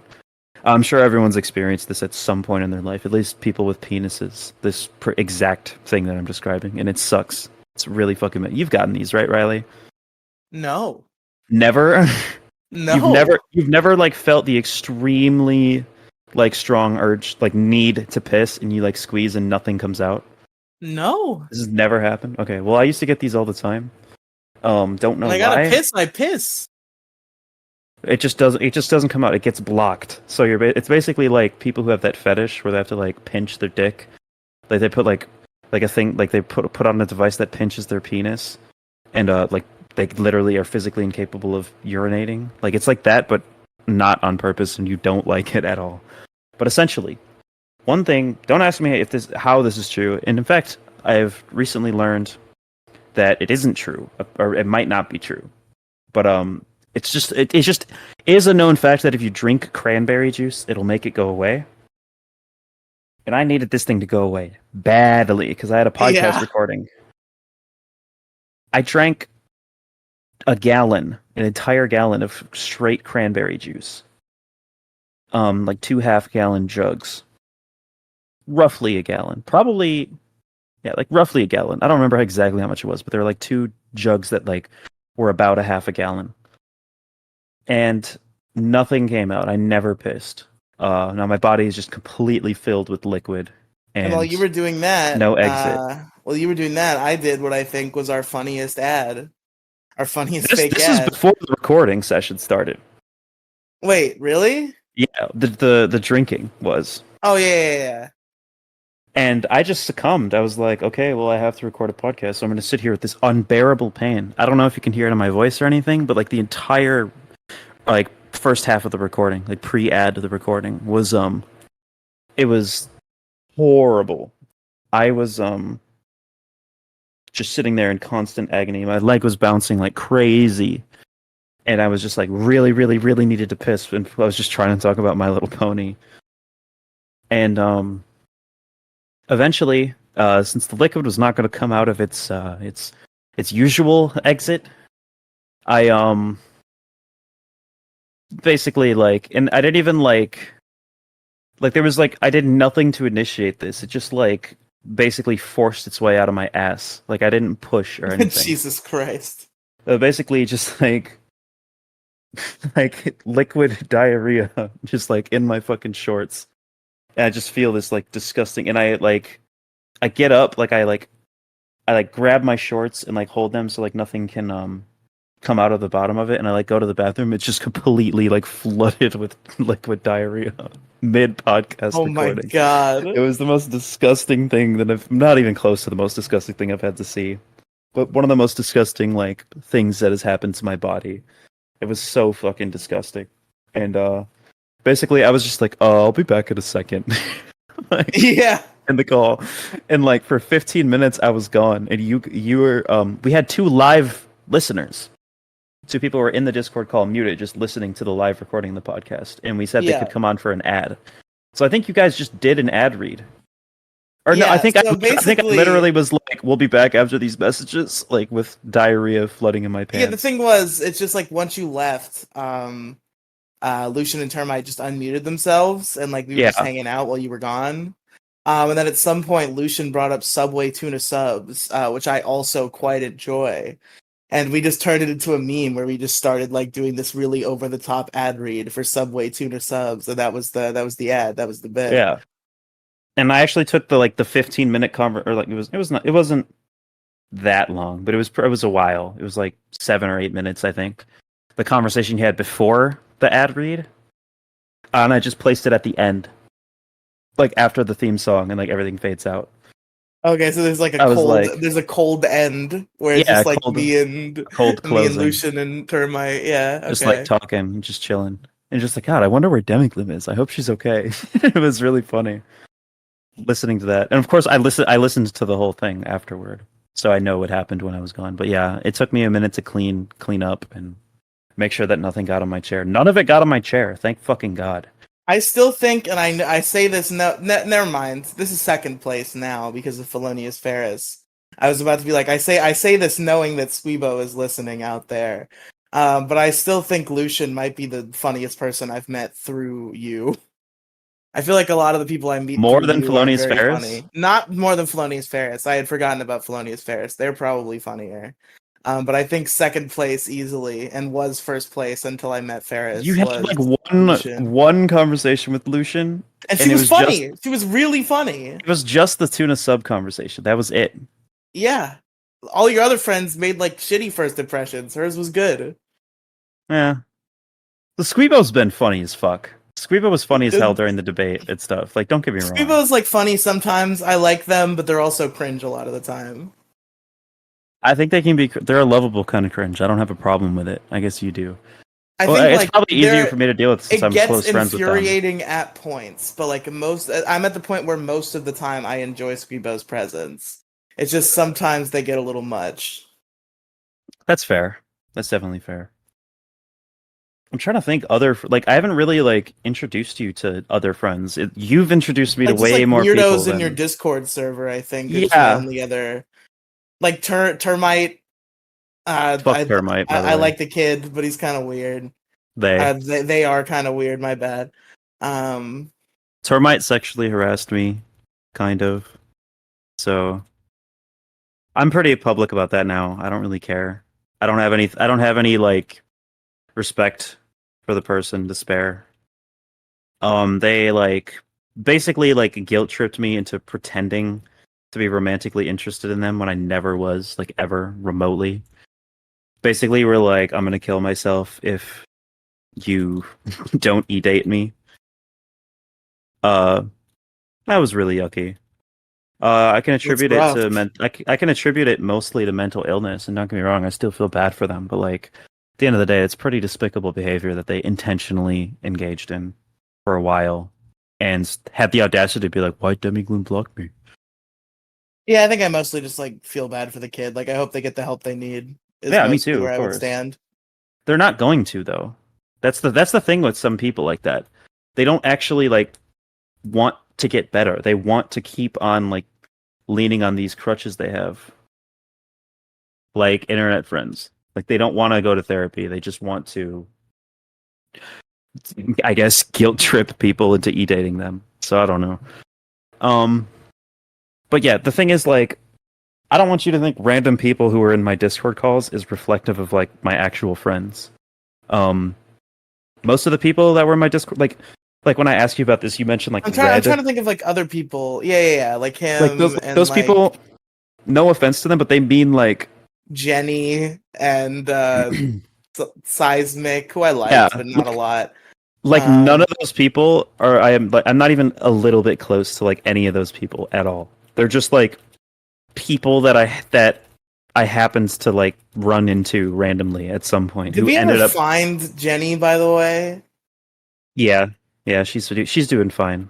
Okay, good. I met Jenny on Omegle. Did you know that? No. I went on. So there were two things that I did on Omegle. One was trap.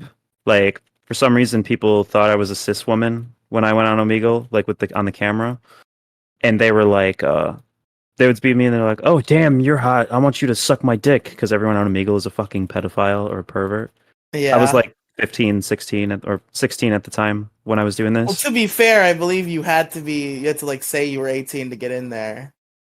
everybody knows that Omegle is like populated exclusively by pedophiles and children, which is horrible. It's disgusting. I've never really ran into that though. Like when I was really young, maybe, but like in the last couple of years when I've interacted with Omegle, it's never really been that way.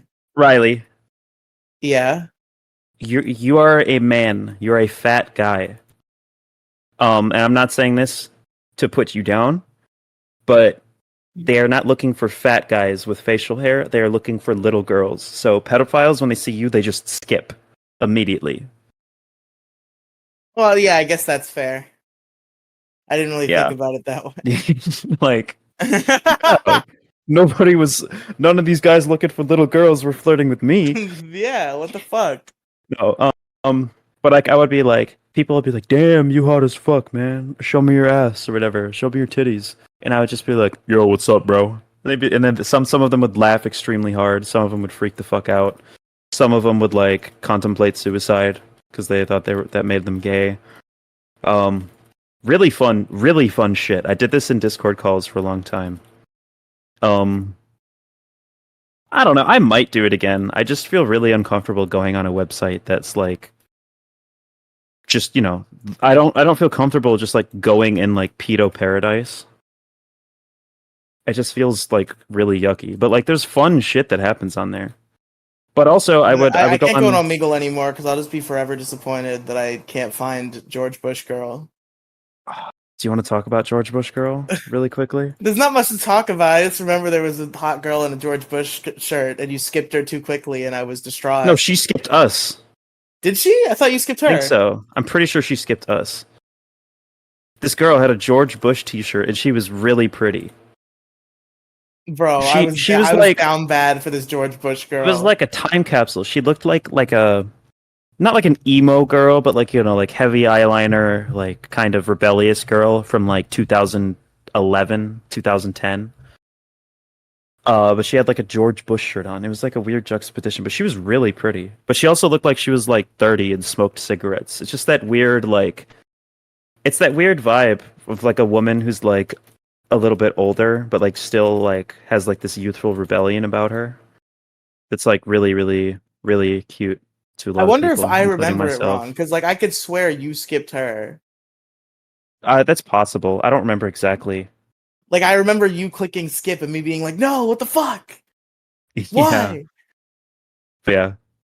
There was some interesting adventures on Omegle. I remember you had like a 5-hour conversation about like Dragon Ball Z with some guy who was just fat shaming you. Like you were having a friendly conversation about Dragon Ball Z for like 2 hours, but then like every other comment he was also just like calling you fat. That's funny. Wow. That's what like all of my podcast co-hosts do. It's a tried and true formula. I used to make fun of you for being fat. It used to be like a mutual. Used to. I don't really anymore. Like every now and then it'll be like just acknowledging that you're fat. Like you'll be like, "Oh, I'm a big fan." I'm like, "You are." You're like, "I'm his biggest fan." I'm like, "You're probably his biggest fan." Like some stupid shit like that. Wait, were you doing that joke when you asked me if I was the biggest fan of the PCP? Did I just not get it? No. Okay, let's make it sure. No, I thought of that joke. Don't get me wrong; it popped in my head, but I didn't say. Like sometimes I'll do that, but that's really only privately. I don't do it publicly. I just don't want to like, because I don't have any. Because like I have absolutely nothing against fat people, which is a funny sentence to say. I have nothing against fat people, but like I literally am like so radically like pro fat acceptance that I don't want to come off as like I don't want to do anything that would like reinforce the idea that like sorry. I don't want to do anything that would reinforce the idea that like being fat is like pathetic or unattractive. When I don't believe that at all. And fat jokes were just kind of funny. And like Riley made some trans jokes about me, and it was kind of like a mutual thing that we did, and I just kind of stopped. I feel like I didn't really make that many trans jokes about you. You Maybe I'm didn't remembering wrong. A whole lot. You definitely did, but it wasn't nearly like that was another thing that I felt bad. I feel like a lot of it was coerced. I remember multiple conversations where like I would try to make fun of you in a not that way, and you were like, Riley, I know you want to say the T slur, just say it. And I Or- did. That isn't what I was trying to say, but I mean, you gave me the pass, and I would use it. But like, yeah. Or like you'd make like 41 jokes, but like yeah, not in that's a way, fair. not in a way that. But like the thing is, you did it not in a way that was like necessarily insulting to me. It was more so just kind of like acknowledging that part of me in like a pun, like like joke kind of way, which I think is still funny, by the way. But just like as far as That's why public we do image is concerned, 59% now. It's the positivity version of the meme. yeah, exactly.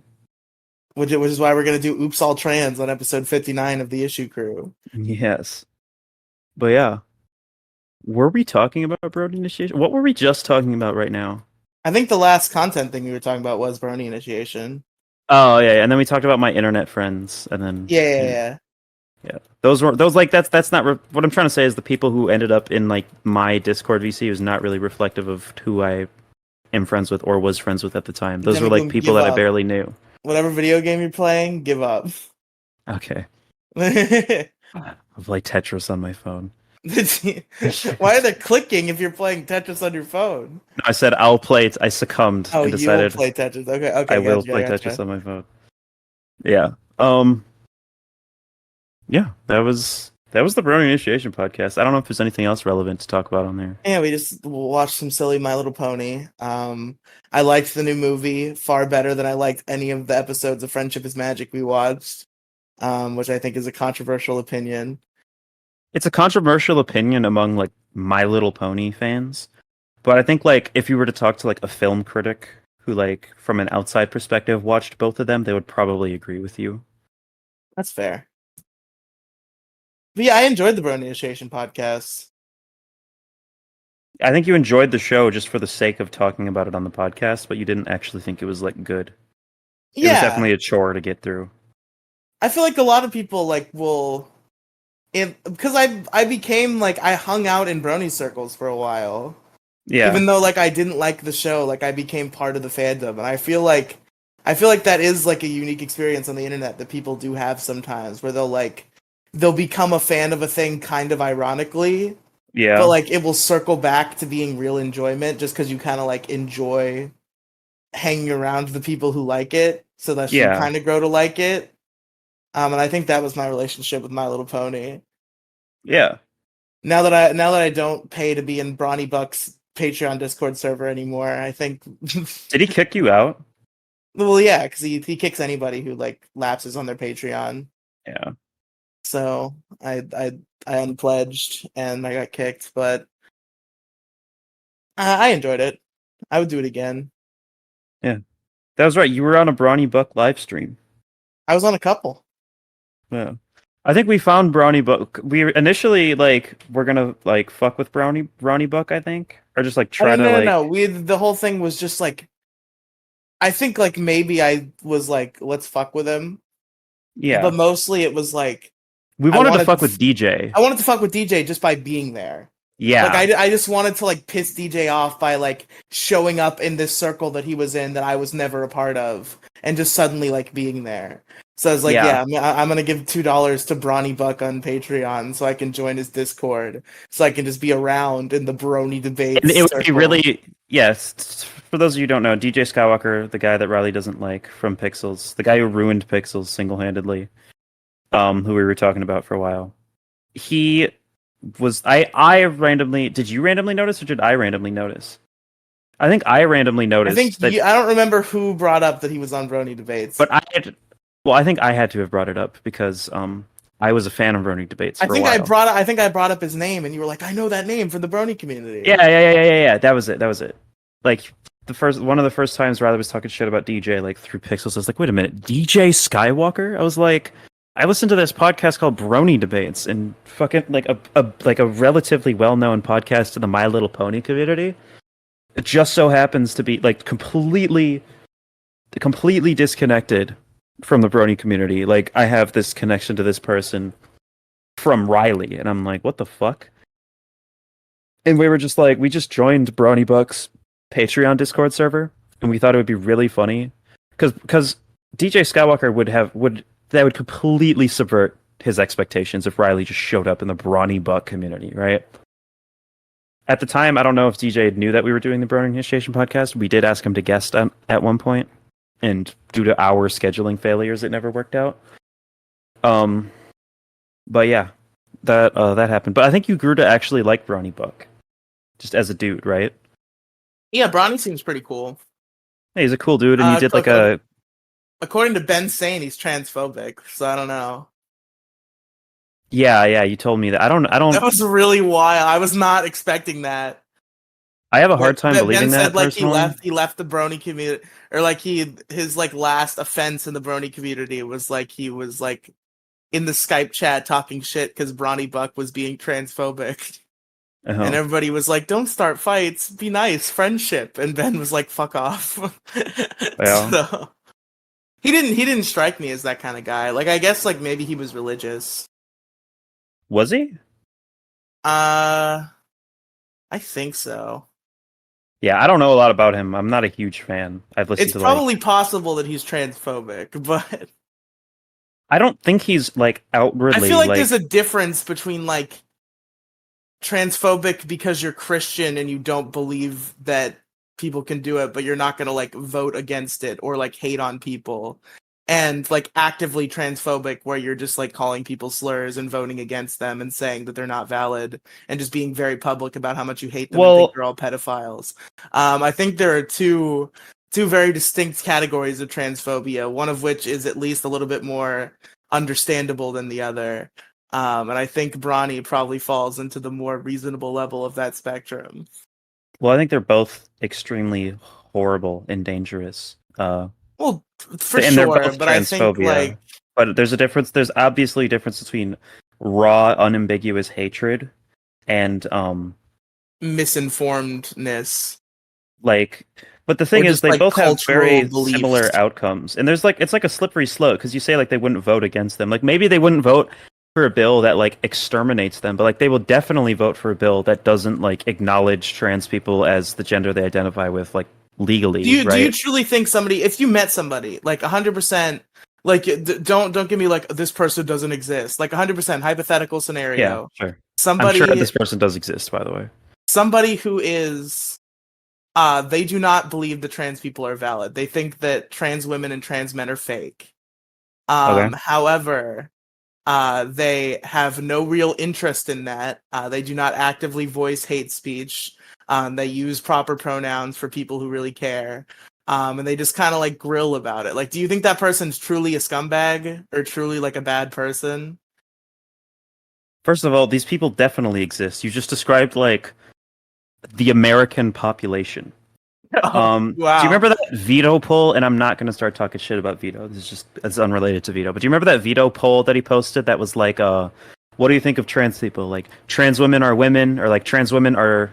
I do like, remember that. And the other option was, trans women are not women, but I play along. And like 90% of people said like, yeah, trans women aren't women, but I fuck it, I'll pretend. I don't care enough to like make that stance because it's. Do you think the people who just play along are truly bad people? What isn't a bad person is a very complicated question. Like it seems like you labeling somebody as transphobic is also you labeling them as somebody you do not want to associate with and you think is a bad person. Maybe I'm wrong on that. Can someone be otherwise morally adjusted, like, while simultaneously holding transphobic beliefs? Absolutely. I would say the same thing about racism, the same thing about sexism. You can exhibit bigotry while still being an otherwise morally adjusted person. It doesn't immediately make you a terrible person. The problem comes with when we determine how we're going to condemn bigotry. You can say the bigotry is like completely evil, while also acknowledging that there are some people who are pretty generally decent people that are just like, that have like negative traits that you can attribute to misinformation, misunderstanding, propaganda, etc., etc.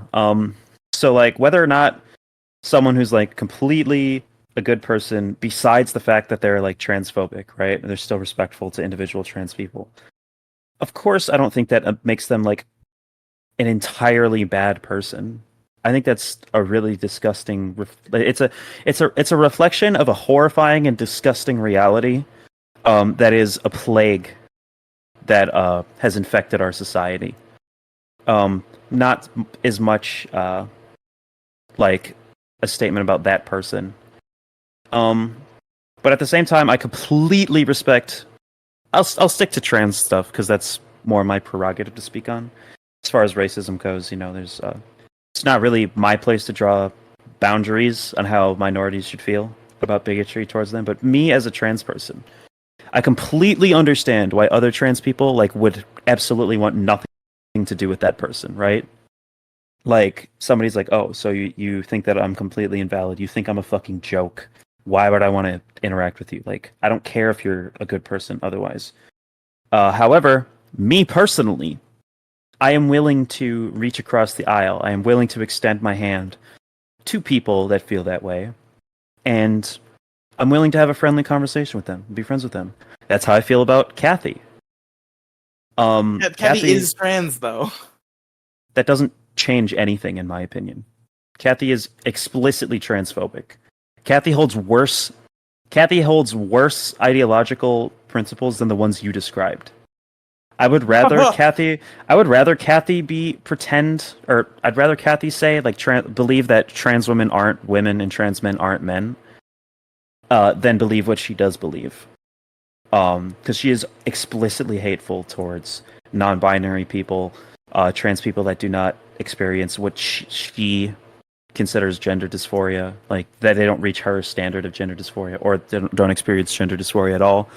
She has very exclusionary definitions of manhood and womanhood that invalidate the identities of many, many, many trans people that I personally know and love.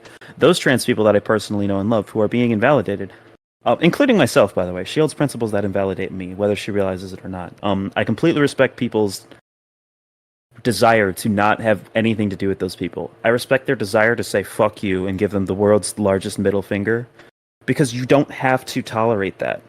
If that violates your boundaries, if you have boundaries around bigotry and your ability to tolerate people who hold principles that invalidate you, that is absolutely your prerogative.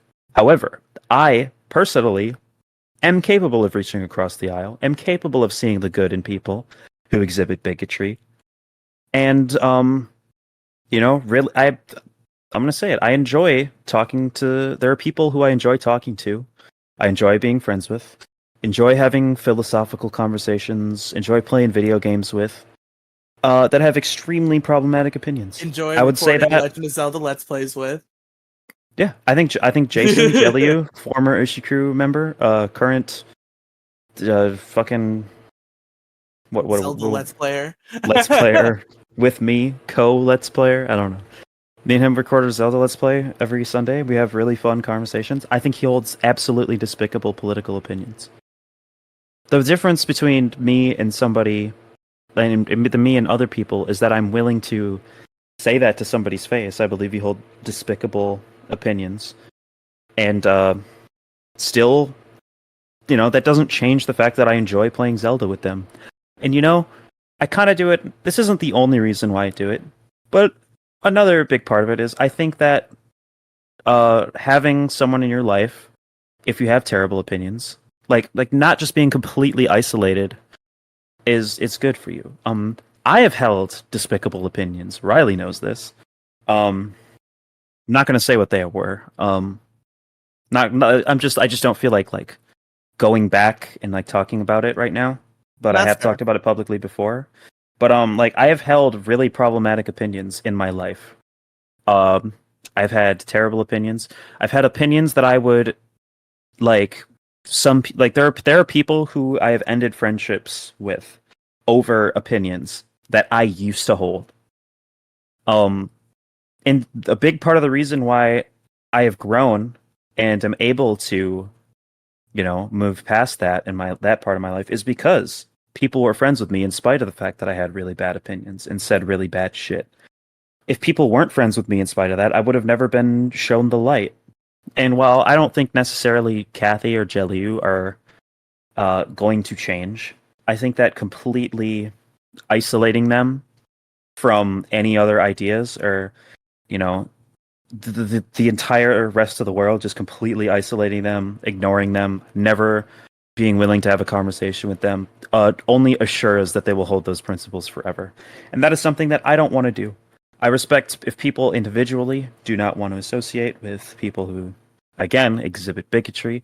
That is absolutely your prerogative. Me personally, I see potential good outcomes from being friends with these people, and I also enjoy being friends with them. I enjoyed playing Minecraft with Kathy and Jeliu the other day.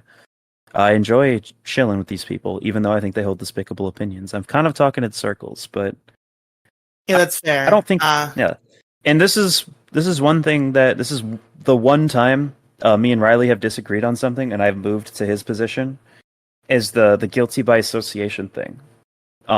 Riely, for a long time, I would like absolutely criticize people for being affiliated with people who are like really problematic or bad.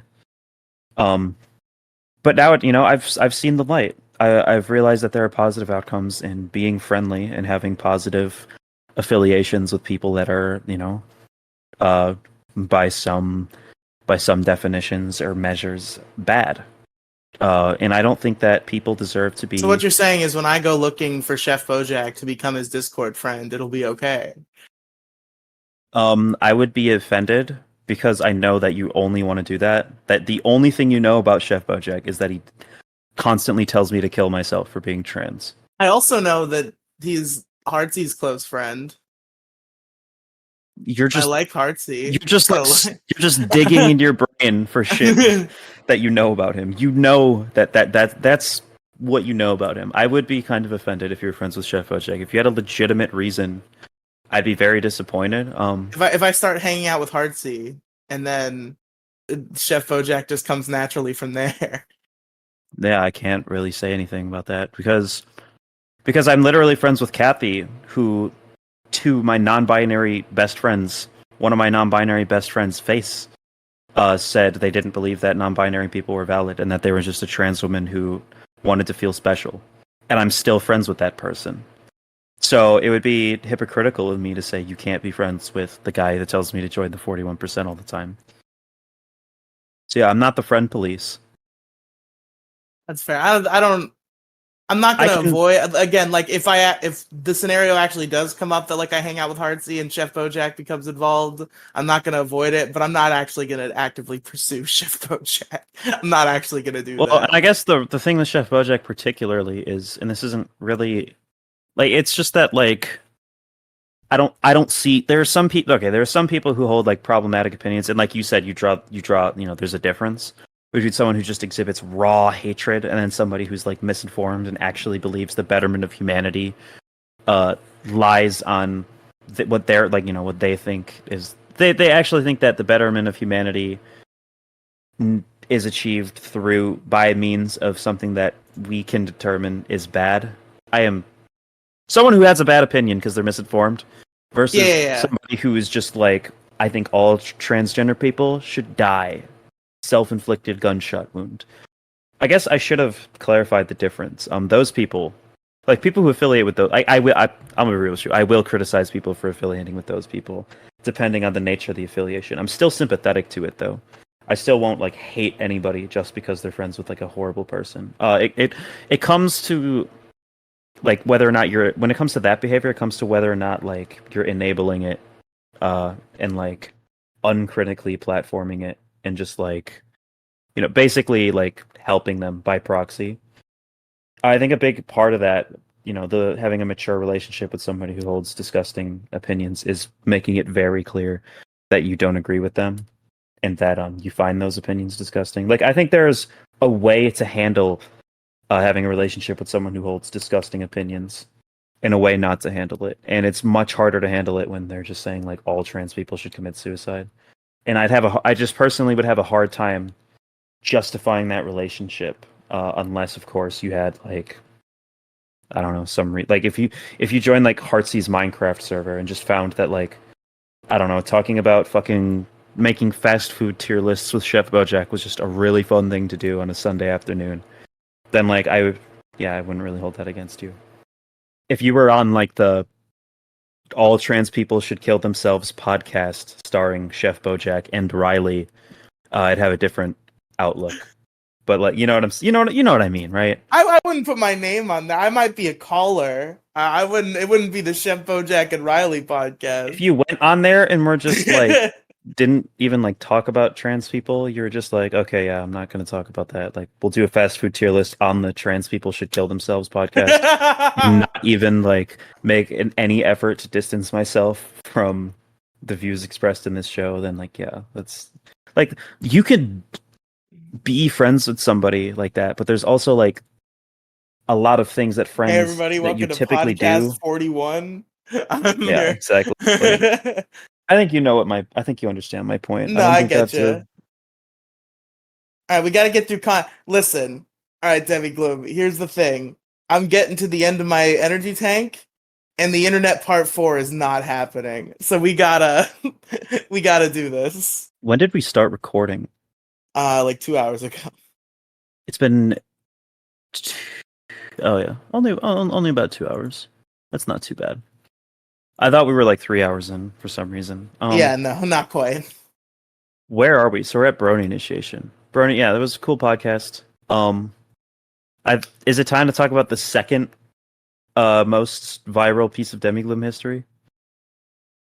Is this also my part of viral history, or what are we talking about here? The second most viral piece of Demigloom history? You know what it is. The negative XP stuff? Yeah. Okay, go ahead. So, I had a bit of a relationship. The thing that I'm describing about being friends with bad people was something that I had started getting into around this time, like a year before this time. I had found similar grievances in my own life with the incel community. Basically, I was a dude who felt that he was unattractive and couldn't get a girlfriend. And then I saw the incel community, which seemed like the only place that that like demographic was represented. And among all the like hate speech, we should kill all women, fucking Chads and Stacys, like downfall of Western civilization, among all of that, at the heart, every now and then, you would come across someone who was just really sad, and that sadness didn't turn into... Maybe the sadness turned into hatred and bitterness, but it was never, like, entirely malicious. And there were some people that weren't too far gone yet. And I reached my hand out to those people a lot. And I guess, to make a very long story short, and I'm probably going to say to make a very long story short many times within this still long story. Yeah. I made friends with a lot of people in the incel community.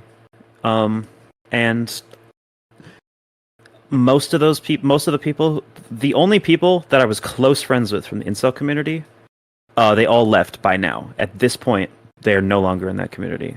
And I could proudly say that maybe I had something to do with that. My main thing was I saw like a deeply flawed community of people with a legitimate grievance. That was, ran and headed by absolutely despicable individuals with nothing but malice that are completely irredeemable. People like Dark Sapo, who unfortunately I don't have enough time to get into. Like people who are just unambiguously like wanted to kill all women. Shit, we didn't get into Dark misogynists. Sapo. Yeah, like just like horrible people. Among them are people, just folks who are like really sad, wish they could get a girlfriend. Are like beauty standards are ridiculous. Can you plan like a Type 5 stand-up comedy routine / lore lecture about Dark Sapo for next episode? Maybe. We'll talk about that later. Okay.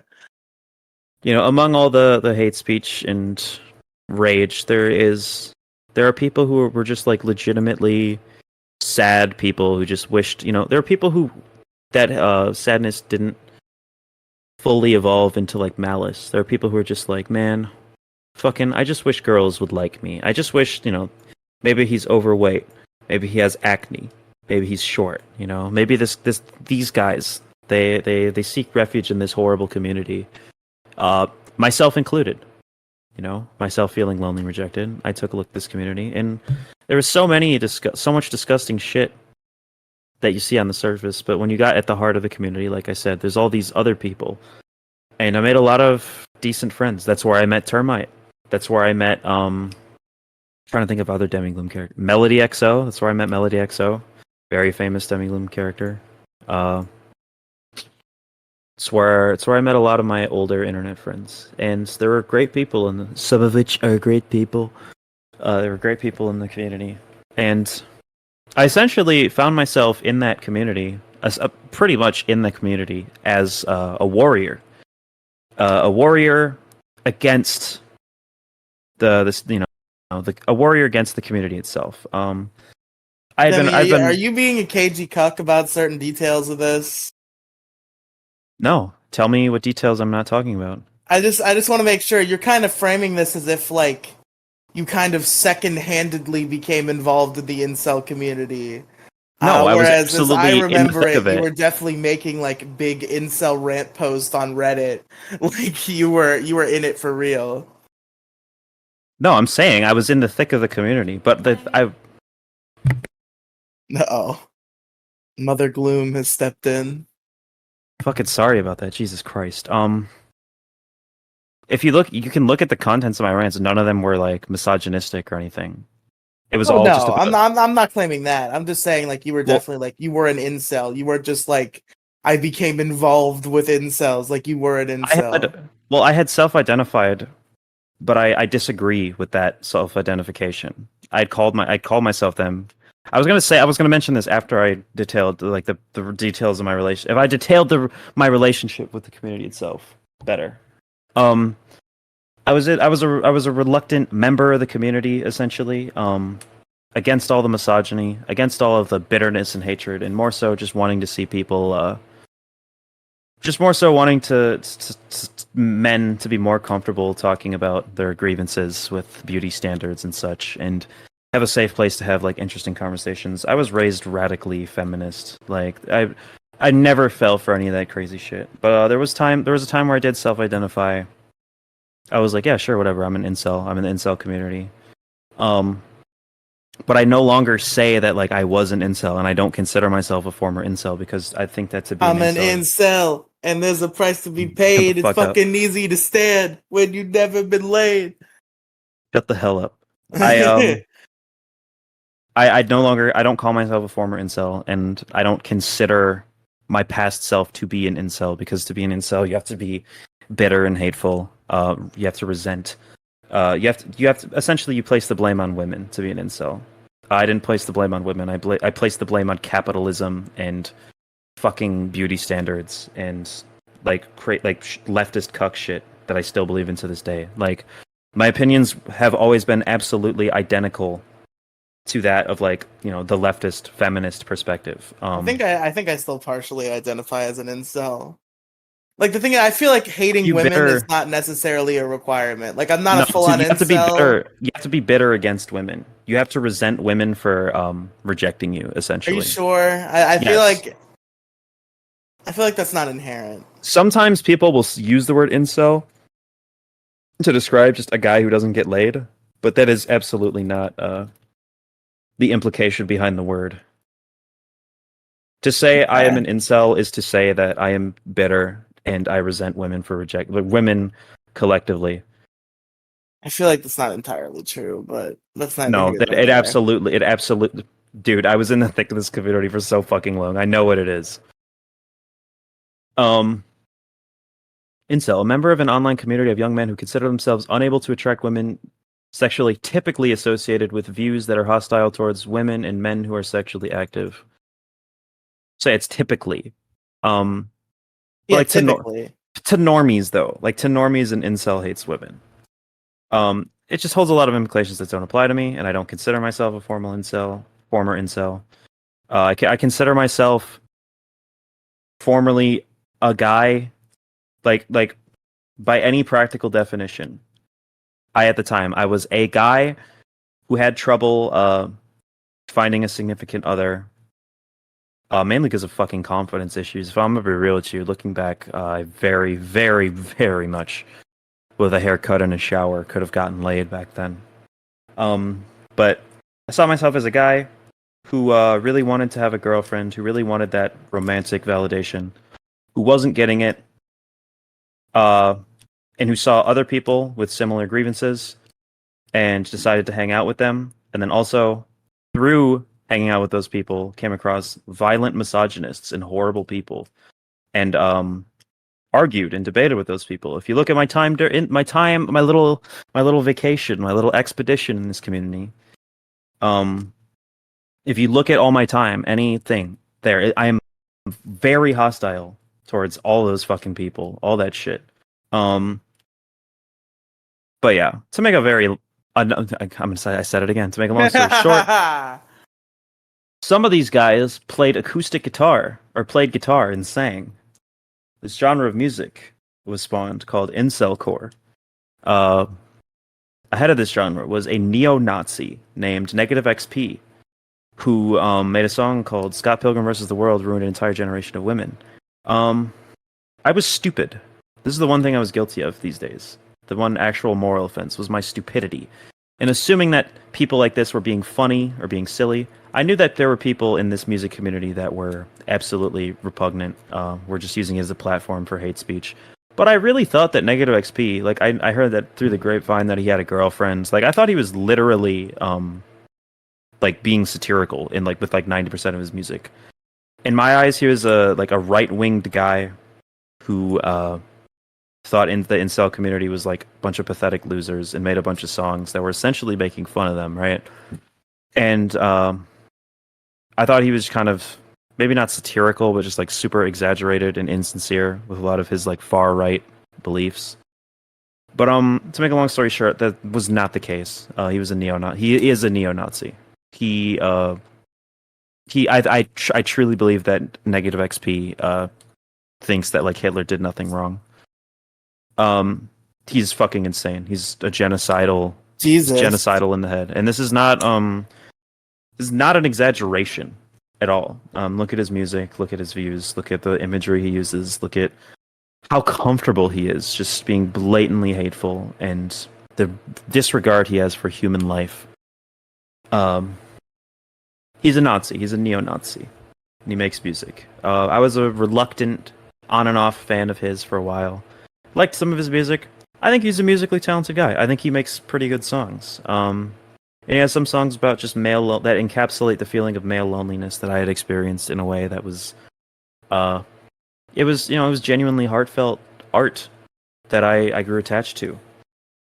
But then he also has songs that are like explicitly hate speech, and I was lying to myself, telling me that it was a joke or he was being insincere. But no, he's a disgusting bigot.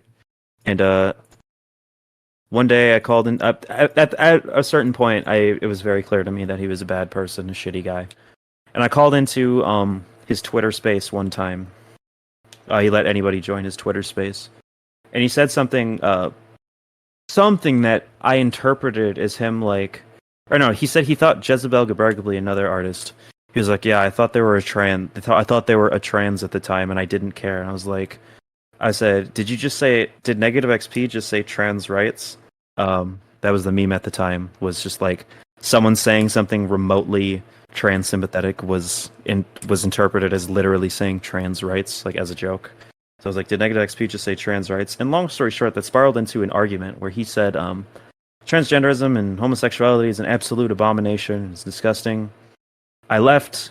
I made a public call-out post. I was like, yo, this nasty motherfucker, shit-talking.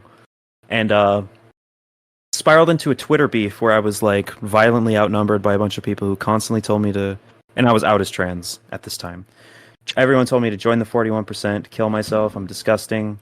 Negative XP didn't say directly, everyone go tell Demigloom to commit suicide. At least I don't think he did that. But he would retweet them. Can we get banned for that phrase? You will never be a woman? Or tell Demigloom to kill herself? No, join the 41%. No, absolutely not. We won't get banned for referring to someone saying that. But he didn't tell his fans to do that, but he absolutely encouraged the behavior. People were saying things like, "You will never be a woman, kill yourself, join the 41%," and they weren't joking. This wasn't insincere. It got to a point where they were like, "You have no womb, you have no ovaries," like all that shit, and then the like, "You are the downfall of Western civilization. I hope nobody." And then we I hope nobody leaves tried their kids. to settle it in I hope the nobody ring. leaves their kids near you. All those things. Then we basically spammed negative XP. We thought it'd be really funny. By the way, we had a podcast called The Death Stream. Yeah. So we had this live stream show called The Death Stream. It's like, haha, it's funny because of the kill stream. It basically just turned into like a whatever the fuck live stream podcast. But when it started, it was definitely like, we're gonna do like current events and drama and debates, like the kill stream does. Yeah. And this shit happened around the time we were starting the Death Stream. So it was like, yo, we gotta get negative XP to come on the Death Stream and debate Demigloom, yeah. And then he responded on a live stream. He was like, "Yo, they called me. This Demigloom person is some random Teesler." He actually said the Teesler, some Teesler on Twitter who wanted me to debate them. I actually remember the whole thing, like word for word. But he was like, "Yeah, they wanted me to do this on this this podcast or this fake podcast called The Death Stream, which is such an obvious ripoff of the Kill Stream, which was the joke." But I think he was too thick-skulled to realize that. And then basically just went on to say like homosexuality was an abomination, and that like he failed miserably to explain the moral theory of objectivism. He was like, objectivism means like because it exists. This is exactly what he said, by the way. Because it exists, it's good. So life is good because it exists, and things that preserve that are good. So homosexuality is bad. That's not the theory of objectivism at all. That's not what that means. He was not cooking. I will not let him cook further. Dumbest fucking shit I've ever heard. He's a complete idiot too, which is why it was hard to tell when he was joking and when he was not, because there's like he's such an unintelligent person that he's like incapable of making it discernible a lot of the time. But it became clear that he had a lot of like raw hatred in his heart, which was an underlying motivation for pretty much everything he did on the internet. And at that point, the entire like community turned on me, and that was when I realized that there was like they were constantly telling me to kill myself. They were flooding my Discord servers, and this sounds like, fucking man up. I know. And this isn't even me like saying like I'm such a poor soul because this happened to me, because this hasn't left a strong emotional impact on me, like lasting. It is just more so like my opinion of this community was absolutely disgusted, and a lot of people who I felt were like more reasonable people absolutely defended him and joined him the moment they were enabled. They were snakes in the grass. And that's why I no longer have any desire to interact with that community broadly, because they're just I think you know, and what I said about me seeing some of them as decent people, 90% of them, they turned out to either completely be okay with the negative XP, like the total harassment of me, or just actively enable it by turning a blind eye. 99.99999% of those people are absolutely irredeemable, disgusting freaks, which is why I don't like to say that I was one of them, because I never was one of them. I thought perhaps there were more people like me in there. And all the people who were like me, all the people who turned out to be decent, morally adjusted human beings, were just as reluctant as I was in that community, and are no longer a part of it. So, in my eyes, there's nothing good to be found in that community. It's a bunch of disgusting freaks. Which is why I don't like to say I was one of them, because I was not. I absolutely was not one of them. It's a disgusting community. I hate them all. There you go. So, I'm falling asleep here. So here's what we gotta do. Alright, first of all, we talked about this one up and down, so I feel like it's not much of a conversation. Just like tell the story of the Breaking Bad video. I was making a song in FL Studio. Riely was like, this sounds like if there was a Breaking Bad game for the Nintendo DS, this would be like the soundtrack. That was so funny that Riely paid Jason Jelliu, former audio engineer, Riely video editor, to make a title screen of Breaking Bad for the Nintendo DS. It was Riely's idea that he got from a song that I made, and he made Jelliu make the video and the box art for the game. So, That ended up getting uploaded to YouTube and currently has 500,000 views. Went absolutely viral. And nobody subscribed to Riley's channel or checked out any of his content. Well, hey, I wouldn't say nobody. I was sub 100, I think, and now I have like 420, and that's definitely entirely due to the Breaking Bad video. Yeah, that's true. I think it was also like an algorithm boost. Oh yeah, 417 and 417. Yeah, I've videos. lost a few recently. Yeah. But yeah, 508,000 views this currently stands at. Got a lot of engagement. It got shared all over the internet. The most narcissistic shit I ever did was just search Breaking Bad DS on Twitter and just watch people talk about this meme that I had a huge part in creating. And then I uploaded the music itself just as Breaking Bad Nintendo DS OST title screen, and that got so many views. It got 94,000 fucking views, which is insane numbers to me. It skyrocketed my sub count eventually to like 2,000 subs. And I just continued to make. See, you got subs from it because you actually kept making the content. Yeah, people I were kept coming making for. the content, and then people kept on coming back. So I made Breaking Bad Nintendo DS OSTs. Basically, I milked it for all it was worth. I continued to make Breaking Bad DS OSTs, like fake soundtracks. Some of them more memey than others. Some of them were legitimate, like works of music that I made in the style of Nintendo DS music that I'm actually proud of. They were more so just like shit posts though, or me like taking a popular song and turning it into a DS game soundtrack and it being funny, like it's the pop like Siva Gunner. But yeah, to make a long story short, people really liked those, and then people started uploading their own Breaking Bad DS OSTs, and then I started uploading OSTs for other fake DS games like American Psycho DS, McDonald's DS, Brain Pop DS, the Tom Green game for the Game Boy Color, Shark Boy and Lava Girl DS, Your Favorite Martian DS, Whitest Kids You Know DS, Pawn Stars DS, Scarface DS, My Little Pony, Cutie Mark Crusaders Adventures DS, Kanye West 21st Century Nintendo DS title screen. I dabbled in the title screen / gameplay videos too. It basically just kickstarted a YouTube channel full of fake Nintendo DS OSTs, soundtracks that people found really funny. Got a lot of attention for a while, and I can proudly say I kickstarted an entire wave of other people doing that. Another YouTuber named Big Boy Jimmy started uploading fake Nintendo Breaking Bad DS OSTs, crediting me in the description as the main inspiration for it. And then they started uploading like other fake random DS games, and like 8 or 9 other channels that all managed to get decent views that I also like pushed like through playlists and just like telling everybody to check them out. We grew as a community. The fake video game community. It's always been fake video games have always been a thing. Like, you know, making like a fake video game or even like a fake video game soundtrack. Like fake box art, like all that shit, just pretending these games are real and like creating lies about them. But there hasn't really been such a unified community, particularly for like fake Nintendo DS games. And I think it's a beautiful thing. It was really funny, but it also got really fucking old. And I had other content endeavors. You know, this whole time I've had other content endeavors that I cared way more about. And it eventually just became like a distraction. Like Demigloom was very well known on the internet for being the Breaking Bad Nintendo DS trans woman, and got a little old, so I kind of stopped doing it. I recently came back. I had a comeback. I dropped a new American Psycho and Breaking Bad DS OST on the channel. They got about 1,000 views. That's basically where I'm at. They used to get like at least like 7,000 to 10,000 views. Yeah, 16,000, 11,000, 14,000, 7,000, 8,000, 16,000, like around that range, you know, varying degrees, depending on how funny the title was usually. Yeah.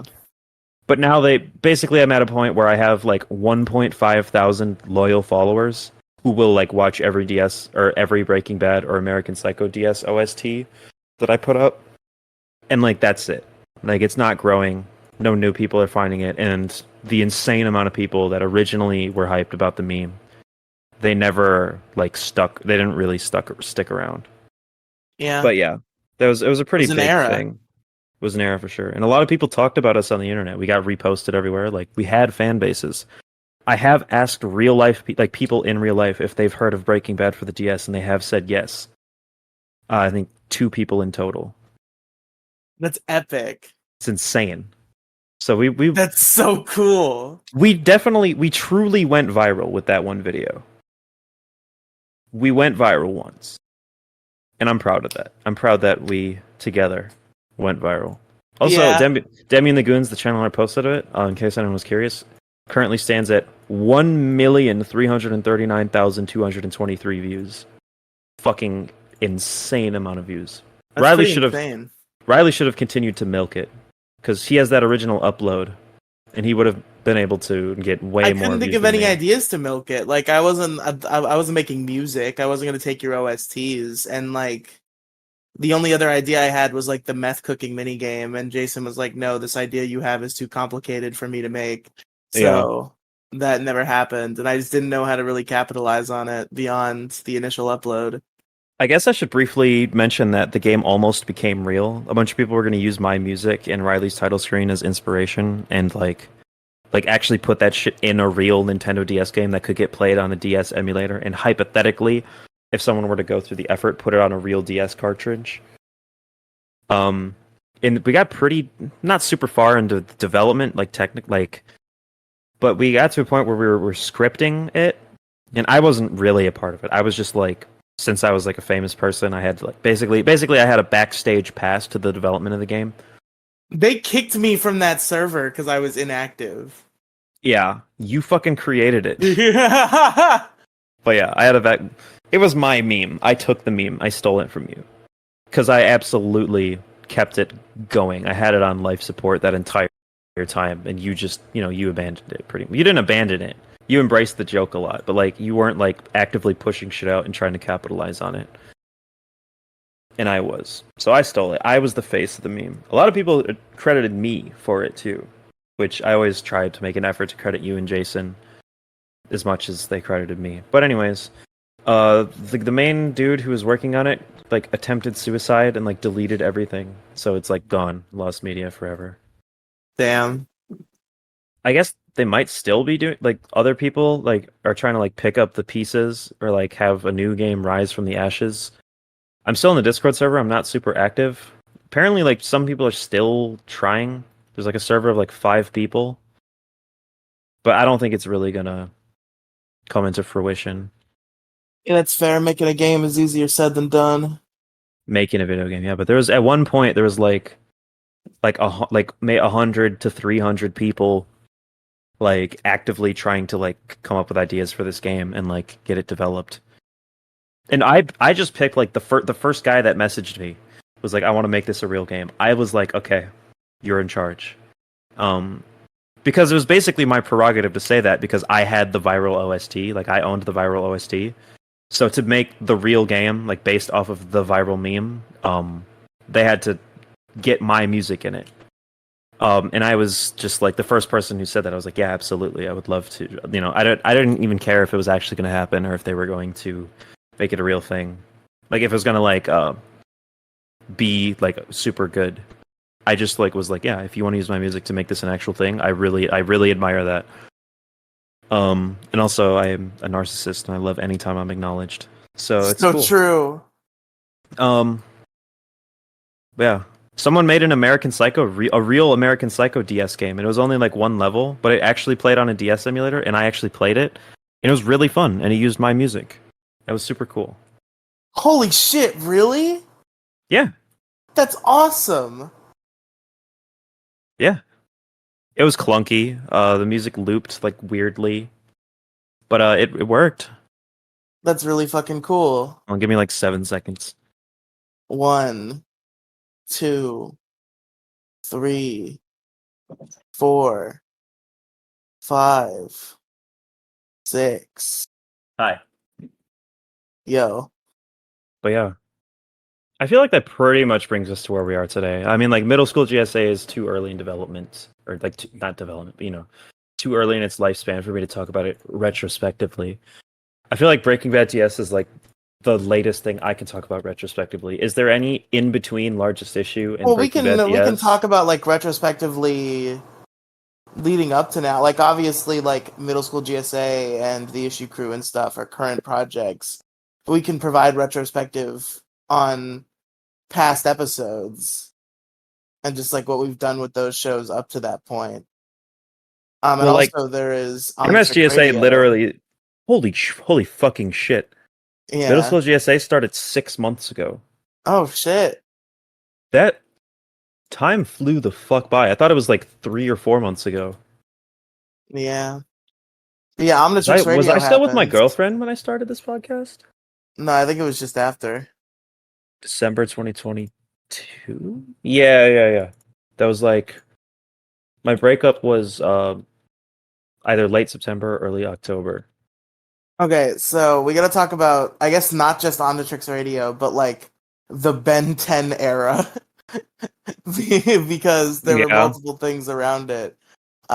So I haven't really talked about my YouTube channel this whole time. My YouTube channel is just kind of something that's always existed. I started it like It's never been like the forefront of what you've been up to. Like it was always a no, podcast was your main thing. yeah, And but like YouTube kinda just always happened ever in the since like background. 2018, maybe even 2017, I've sustained this YouTube channel. And it's just been like videos mostly edited by Jason, just like Let's Plays and stuff. And there was a point where me and Demigloom started a Let's Play of Ben 10 Protector of Earth for the PSP, because we talked about that game. We talked about Ben 10 and we talked about that game, and we both played that game as kids. So we Yeah. started this Let's Play of Protector of Earth, and that bit me with a Ben 10 bug big time. And I just became super interested in Ben 10, and I started watching Ben 10 stuff. And eventually we came up with the idea to do Omnitrix Radio, which was our Ben 10 podcast, where every week We killed Brony Initiation for Omnitrix Radio. We did. We killed Bone Initiation in cold blood, so we could do Omnitrix Radio, which was a show with the same general premise, except instead of My Little Pony, it was Ben 10. And now that show has been killed for Megazord Radio, a show with the same premise except it's Power Rangers. And I'm not there. And you were not there, yep. But yeah, so we did that. We did the Protector of Earth Let's Play. We did a tier list at some point. My YouTube channel basically turned into a Ben 10 channel for like several months. Yeah, we did a couple toy reviews. If only. That would have been sick if we did toy reviews. Honestly, it would have been. We still got it. You got to do your season 3 we watch, like, for real, and so do I. So Have you watched a single episode of season 3? No, but neither I of don't, you. yeah, I don't want to hear any gotta complaining start, then. though. We both got to do it. I'm still mad that you won't watch season 2 of Malcolm in the Middle. I'll get back to it. No, you won't. Yeah, I will. I liked Malcolm. I do want to see more of it. I'm telling you, Malcolm in the Middle gets way... Like, season 1 is the worst season. Well, maybe not... No, it definitely is. It's definitely the worst season. The only thing that would put it above another season is, like, the charm of it being the first season and the introduction. But, like, every other, like, episode, like, from any measurable... like, if you were to measure its value in any meaningful way, every other season is, like, better, and it gets better and better and better. I'd say, like, the Malcolm in the Middle in its prime is, like, 10 times better than season 1. Insanely good comedy. Fair enough. I'll definitely get back into Malcolm. That's a promise. Like, for sure. But yeah, so we did Ben 10 stuff for a while, and it was a good time, and then it kind of fizzled out because Demigloom got a real girl job, and I wanted to do Power Ranger stuff. Yeah. So that was the demise of Omnitrix Radio.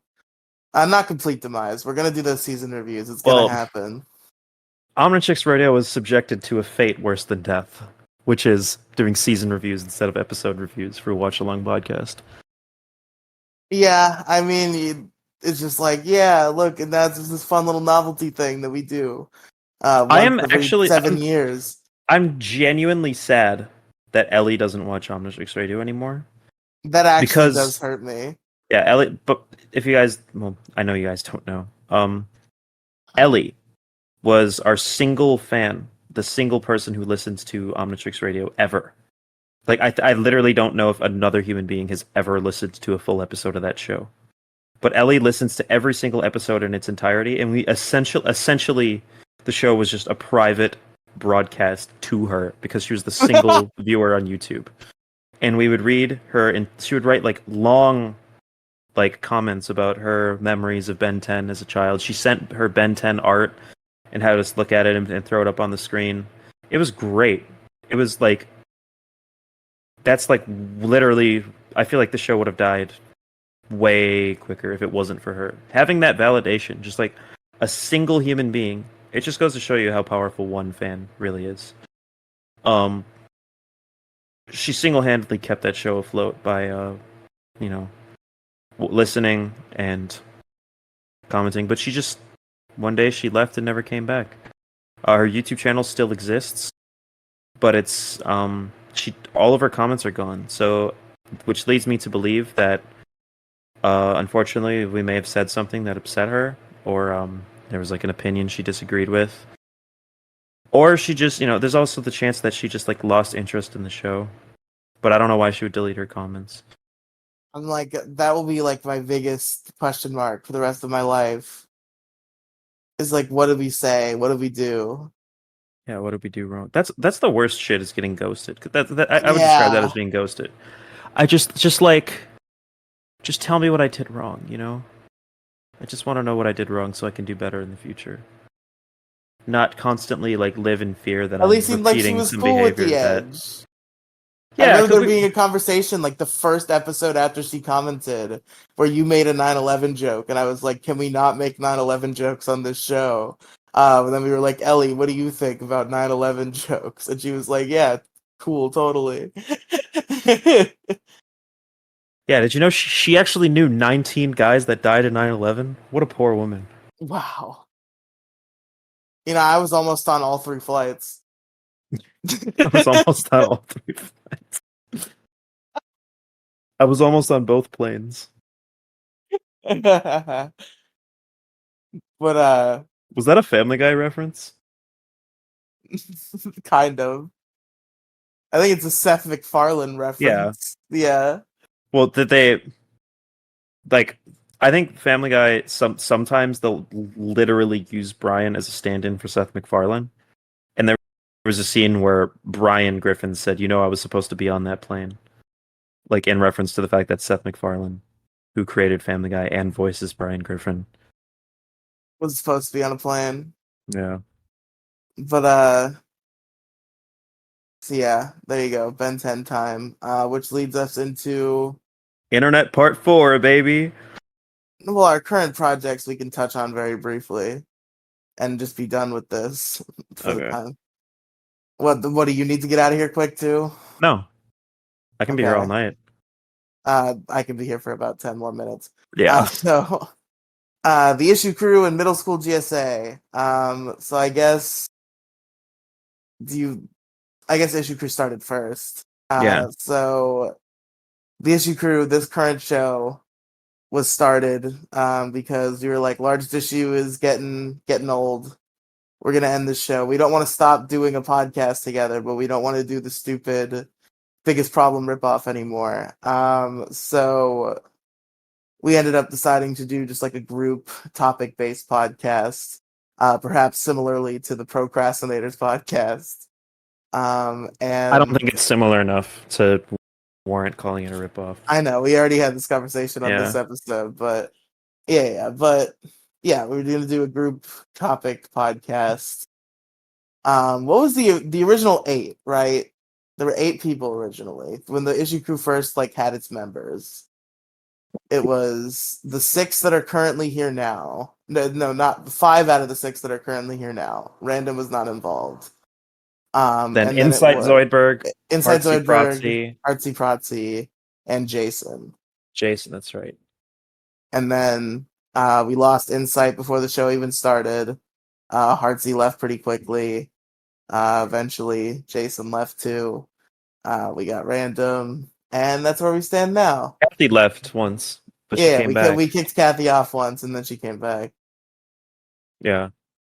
But this show has been, although it's had its times where it kind of felt like it was meandering, I think overall the issue crew has been a positive. What is meandering? Experience. Just is it when you go kind of samey and boring and just not very exciting. You should call it Mia during Yeah. Yeah. during Mia during. Which I think we're doing a lot of tonight, but that's just kind of what happens once you get to the Well, third we're hour. saying Mia, but like we're actually the other person's actually talking. We're not just going Mia. I don't think there's been like an awkward pause in this whole episode. Like No, I think we've done pretty a good. ridiculously long awkward pause anyway. But yeah, it's been a positive experience overall. A lot of fun stuff. I still have some form of regret about like the people who have left. Like who? I think Heartsy to some extent, and Jason in particular, obviously. Why do you care that Heartsy's gone? Because I liked Heartsy. He's funny. I He's think really not I that think his funny. personality was a good addition to the issue crew. He just seemed so uninterested, which later turned out to be absolutely the case. I think it was very clear that he wanted played nothing off to do with being it. uninterested in a funny way. I would say that about Jason and not Heartsy. Yeah, maybe Heartsy. I just want to be friends with Heartsy. Like, I guess him being involved with the issue crew is kind of just like the proxy for that. I think I just like want to be friends with Heartsy, and that's why I wish he didn't leave. It's just a proxy for that. yeah, there you go. But Yeah, Jason we were kind of friends obviously, by proxy since he was friends with my friends. Jason you know. obviously is like one of the most like talented, well-spoken people I know. And every project I work on with him in it is a lot better for it. And this show was a lot better with him on it, and I will say that with 100% certainty. This show's quality overall will be lesser now that Jason is not a part of it. I actually disagree. Only because Jason was like very quiet a lot of the like I think later in the show.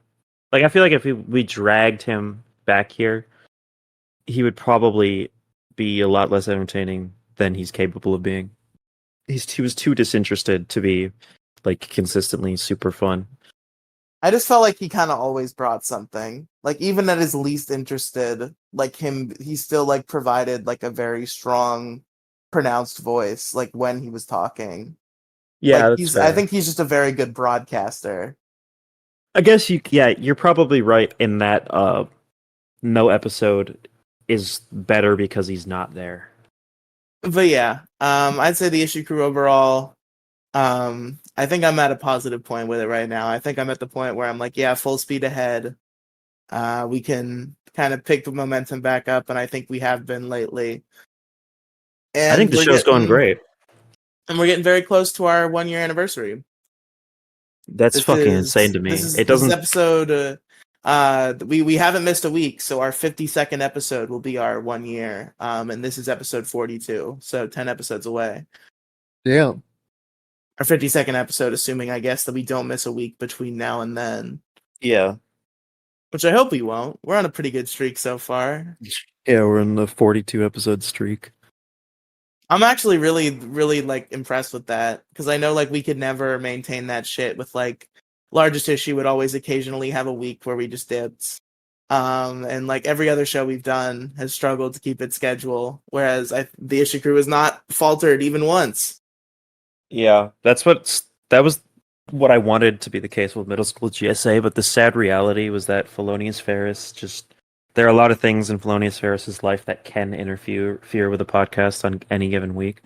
So I'm considering opening up and I haven't really talked to them about this. We've gotten to the point where Mo is done with the Mo show, and now he's in the chat saying, "Holy shit, y'all are still going." When was that? I don't know. I was not looking at my screen for a while. He also said an hour ago. He also said that's a Dick Show reference, and I don't know what he was referring to. Huh. Well. But yeah, you want to talk about Middle School GSA a little bit? Sure. Well, I was just saying the fact that that's one of my current podcasts, by the way. I was, since Felonious Ferris can't always make it every week, I'm considering opening up, like, me doing it solo or with guests, like, on a fairly frequent basis. Because I feel like that would just...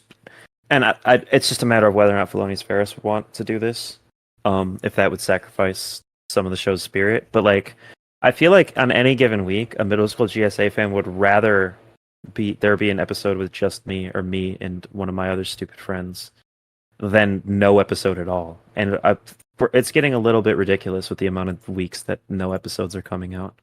Well, you know who you can literally always call. Who, you? Yes. Isn't Tuesday like your busy day? Yeah, but now we actually go out to dinner at normal dinner time instead of 8 o'clock. So usually I'm done around like 9. So Huh.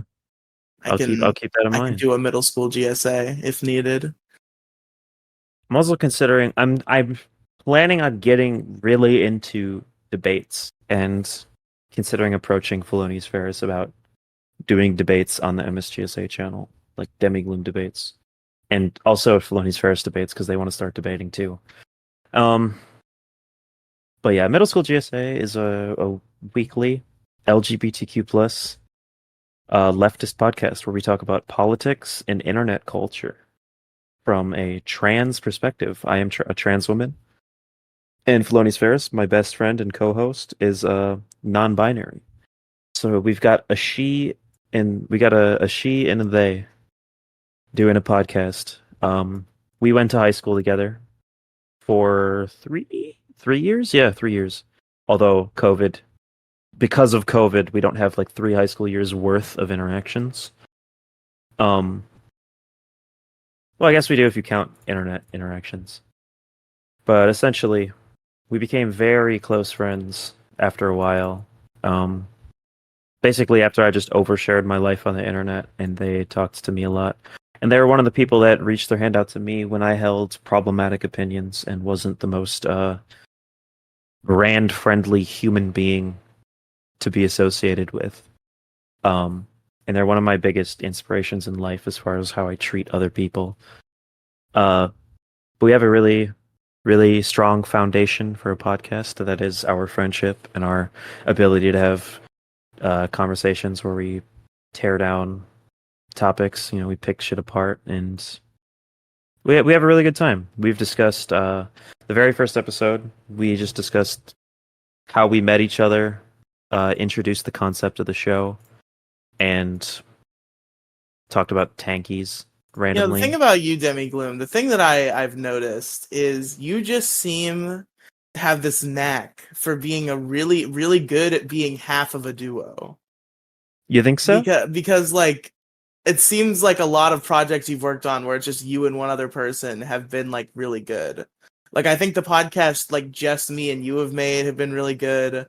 Obviously Middle School GSA is really good. I think the Let's Plays you do with Jason are very good also. There's just something about like you and one other person making a thing that you seem to have a knack for being good at. Well, thank you.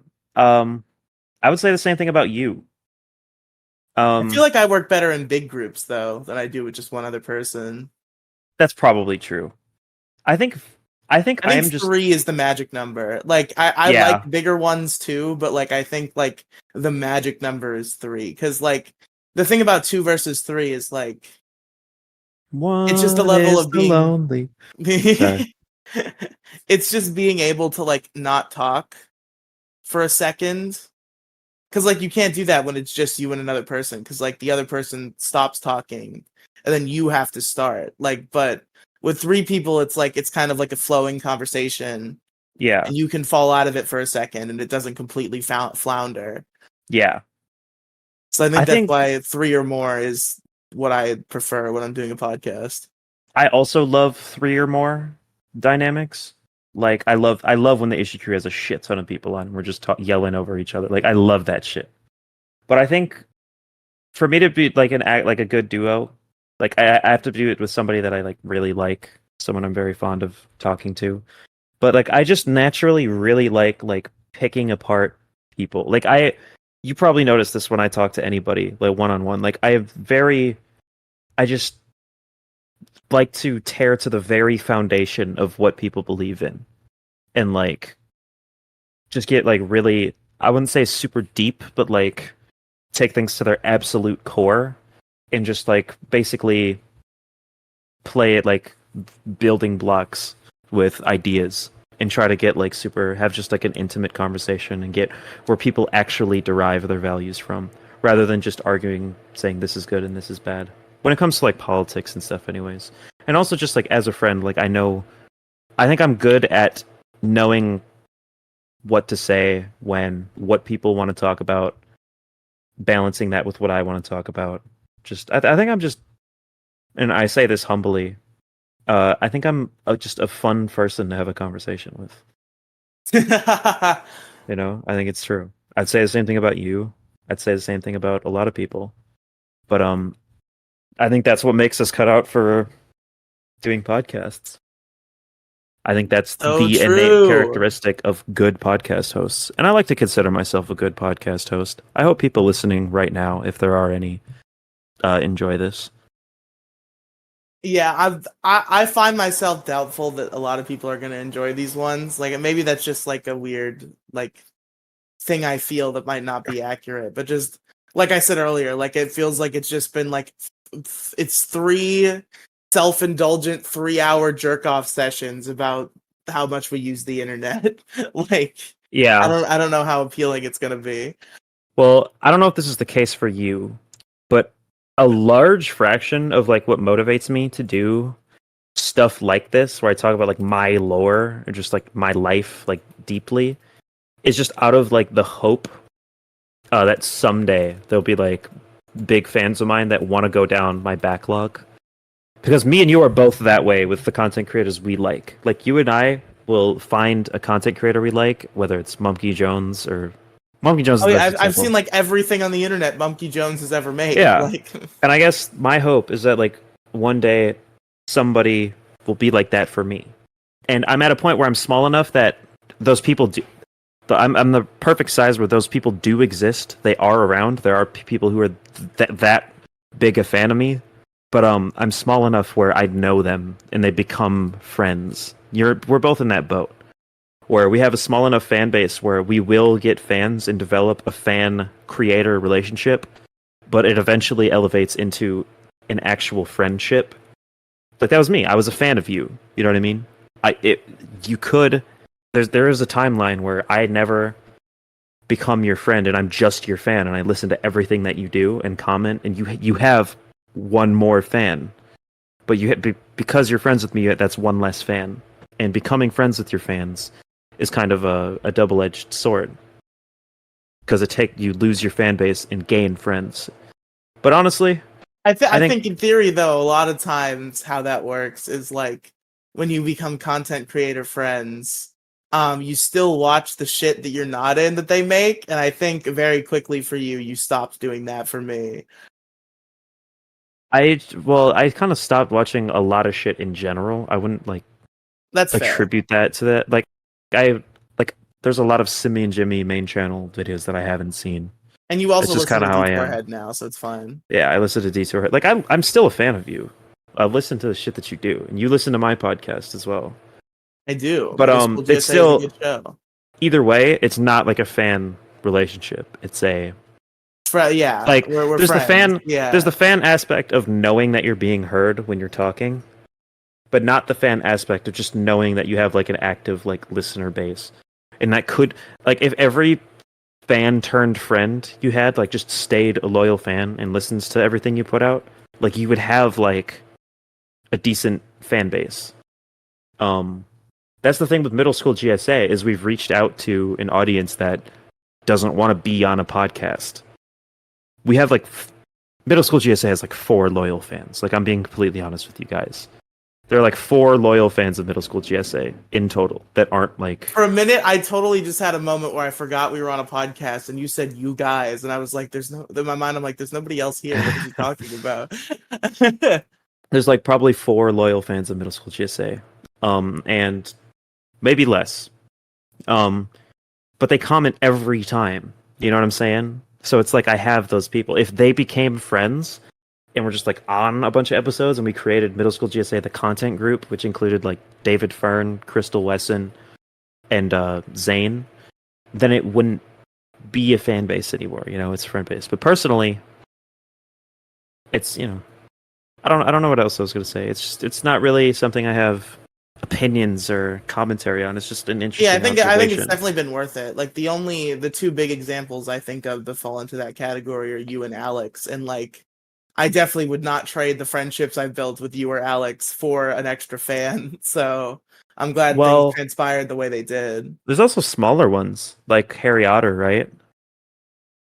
I feel like Harry Otter still counts as a fan. Like we've collabed before, but like it's not like he's part of the zeitgeist. It's not Yeah. like I make the Riley and Harry show every week. How many fans, like how many Riley fans are actually out there? And you can count your I would friends. say two. You can count your friends though. I don't know. I don't know which one of my friends watches me. The only Consider people me I a Riley know. fan. Do you watch any of my shit anymore besides Detour Ahead?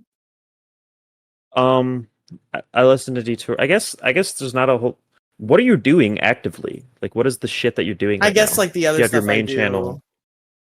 Yeah, my main channel and like the MoCast. Well, I do listen to the MoCast sometimes. Yeah. Riley, your main channel. There was a lot of Pokemon shit going on your. Well, that's another thing is your main channel was either Pokemon shit or shit that Or I'm in. you. Yeah. Yeah. So, and I don't care about Pokemon. No offense. No, Or that's I fair. also and I also don't watch Let's Plays usually. Like I find them hard to stomach. As far as I know, I guess maybe Pepito if he's not Dark Sapo, which is still possible. Wait, do you think Um, Pepito could be? This conspiracy theory has never been brought to my attention. I just anytime there's like a weirdo in your comments, I assume it's Dark Sapo. I don't even know. Like Dark Seppo is just a legend. It's like the Legend 27. Like I just don't know. I hope that Pepito is a real fan of me. I just have a nihilistic view on life that doesn't allow me to think that people are legitimate fans of me. So when you come Pessimistic in, is the word you're looking for. yeah, pessimistic. I'm sorry. When Pepito like comes into comments and starts talking about like Riley lore, I'm like, okay, what's the grift here? Yeah. Like, is this fucking Dark Sapo? Is this somebody from fucking Pod Awful? Like, who is this? What's going on? The thing with Dark Seppo is they cannot resist. He cannot resist to out himself. He'll pretend like I'll DM Dark because like okay, so I'll just really quickly just explain. Dark Sappo is a white supremacist incel who would constantly spam me, like every single social media platform I had. Claim your sainthood, commit a mass shooting. You will never get a girlfriend, and none of those things were like I've hated this guy for a very long time, but I thought he was really funny. So I just let him keep trolling me, and he like uploaded videos where he's just like talking. He's like, "Demigloom, it is over for you. You must kill yourself." And I'm just like, it's like comically horrible. And essentially, like very often, like I'll get like a new like mysterious person will show up like commenting on my videos or something, and I'll like DM them, and I'll be like, "Hi, do you think I should claim my sainthood?" And they're like, "No, what are you talking about? What does What are that your mean?" opinions on sainthood and whether or Yeah, not I should claim exactly. Yeah, it? exactly. And like 2 minutes into the conversation, he's like, "Claim your sainthood. You're a true cell." I'm not Dark Sappo, by the way. Like, he's either extremely stupid or like a mastermind troll who's like actually like smart and just like pretending to be dumb, which is very possible. But I think he is actually stupid because if he was more smart, he would be able to like actively fuck with me a lot better than he does. Yeah, that's fair. But yeah. But are we willing to wrap things up here? Is there anything else we need to touch on? Um, I don't know. I don't think so. Real quick, I guess I actually do have one more question, but I gotta piss first, so let's just mute. Okay. The bots will do the rest. All right, Demigloom. So something I wanted to touch on real quick. I had a little extra juice in the tank now that I got up and pissed and had some Coca-Cola. Awesome. I want to talk about scripted videos because I think it's a medium we've both like dipped our toes into and had intention to go further in, but have never quite pursued as actively as we may have initially desired. So what has been your experience with like writing scripts and making scripted content? Because you've made a couple of your like main channel video essays. What was the question? Just like walk me through like your script writing process and like what some of the creative process was behind the main channel videos you put up that were scripted and produced. Sure. Well, basically, I just do for the script. I just like write an essay like they taught me to do in school. Basically, I introduce the topic. I basically like introduce the topic, introduce like what like say what the topic is, blah blah blah. This is what people think of this topic. Then I say I'm Demigloom and this is what I think of this topic and this is why everyone who fucking disagrees with me is stupid. Bam bam bam, like a couple bullet points and then outro. My video essays are very short. That's how I script them.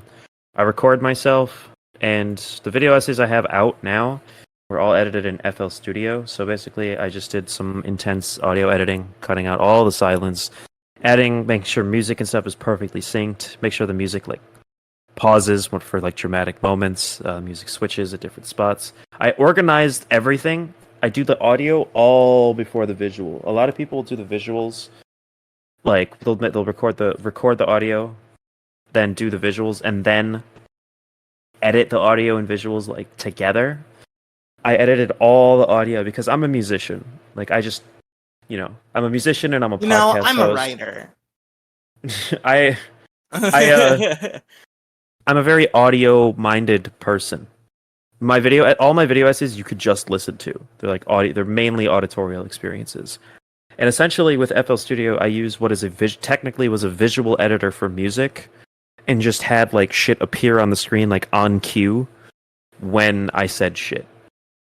So like or like have like fade outs and stuff. All these things are technically used for making visuals for songs. Like you could have like little audio wave spectrums that sync with like instruments, or like have like color changes, or have basically images from your computer appear on screen, or like fade, or like have video backgrounds, GIFs. You can like basically there's a bunch of cool effects, and you can have images or videos appear on the screen and like move around, and you control that all with automation clips. You know how like in a video editing software, you like with the audio you have like a little like there's like two little like circles that connect, and there's like a line in between them for like fading in and fading out. No. Do you know what an automation clip is? No. So basically, you know how like when you're editing audio, you see like the long like audio timeline? Yeah. Like just the audio file, and like you can like navigate that. Yeah. Along with the audio file, you can have like little like what I can only describe as like bars and like meters, and you like draw them out to like sync with the audio. And basically that like goes along. I can show you this by the way later on, but to describe to the audio listeners, like essentially they're just like little effects and stuff that you draw in along with the audio and have sync with the audio. And you're not supposed to do complicated shit like make a fucking video essay with like rapidly changing visuals in it. It's made for like looping visuals for music, but I used it to make video essays. And basically that's how I did it. There's not a whole lot else to say. Well, what's your scripted video pro? Do you have any questions? Oh shit, did he fall asleep? Riely. Oh, shit. No, I was muted, sorry. Okay.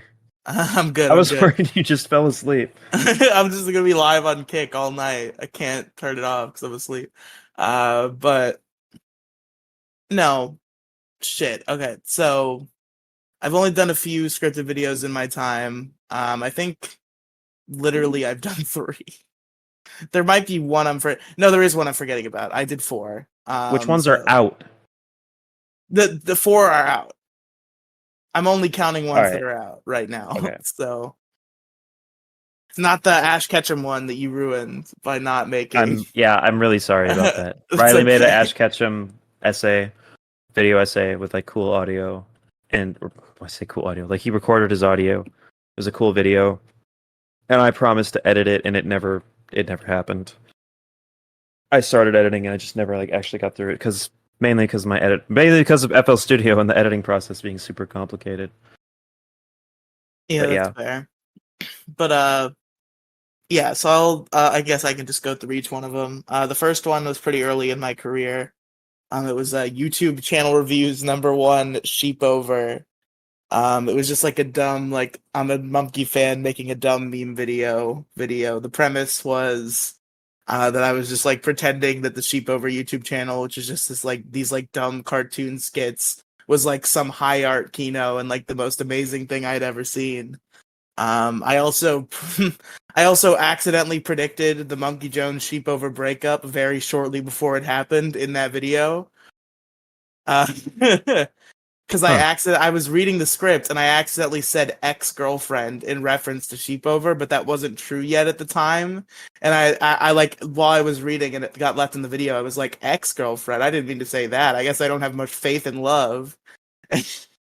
And then like weeks later, it Yeah, actually happened. But that video was garbage. Like it was stupid. I guess it wasn't the worst, but it's kind of cringe. yeah. And then there was Ode to Biggest Problem in the Universe, I which watched that was one. That one was great. I think that one is a little weird. Like I think I got some information wrong. I don't know if it was that entertaining. Did you like it? Yeah. Okay, maybe it was good then. But yeah, I did Ode to Biggest Problem in the Universe was just like a little video essay I did about biggest problem and what it meant to me and why I liked it, and also obviously the fallout and the lawsuit and shit because you can't not talk about that when you talk about biggest problem. But that was a good video. It was actually the only scripted video I made during my BitChute era. The YouTube upload is actually a re-upload. It was originally a BitChute upload. Huh. I didn't know that. Yeah. But so I did Ode to Biggest Problem in the Universe, and then the next one, and I think this is basically so far my magnum opus, and that is the two almost perfect 3D Sonic games. Have you seen that video? Of course, I've seen that video. Okay, good. I forgot about it. I literally didn't. I haven't thought about that in so long. I'm so glad you brought it up.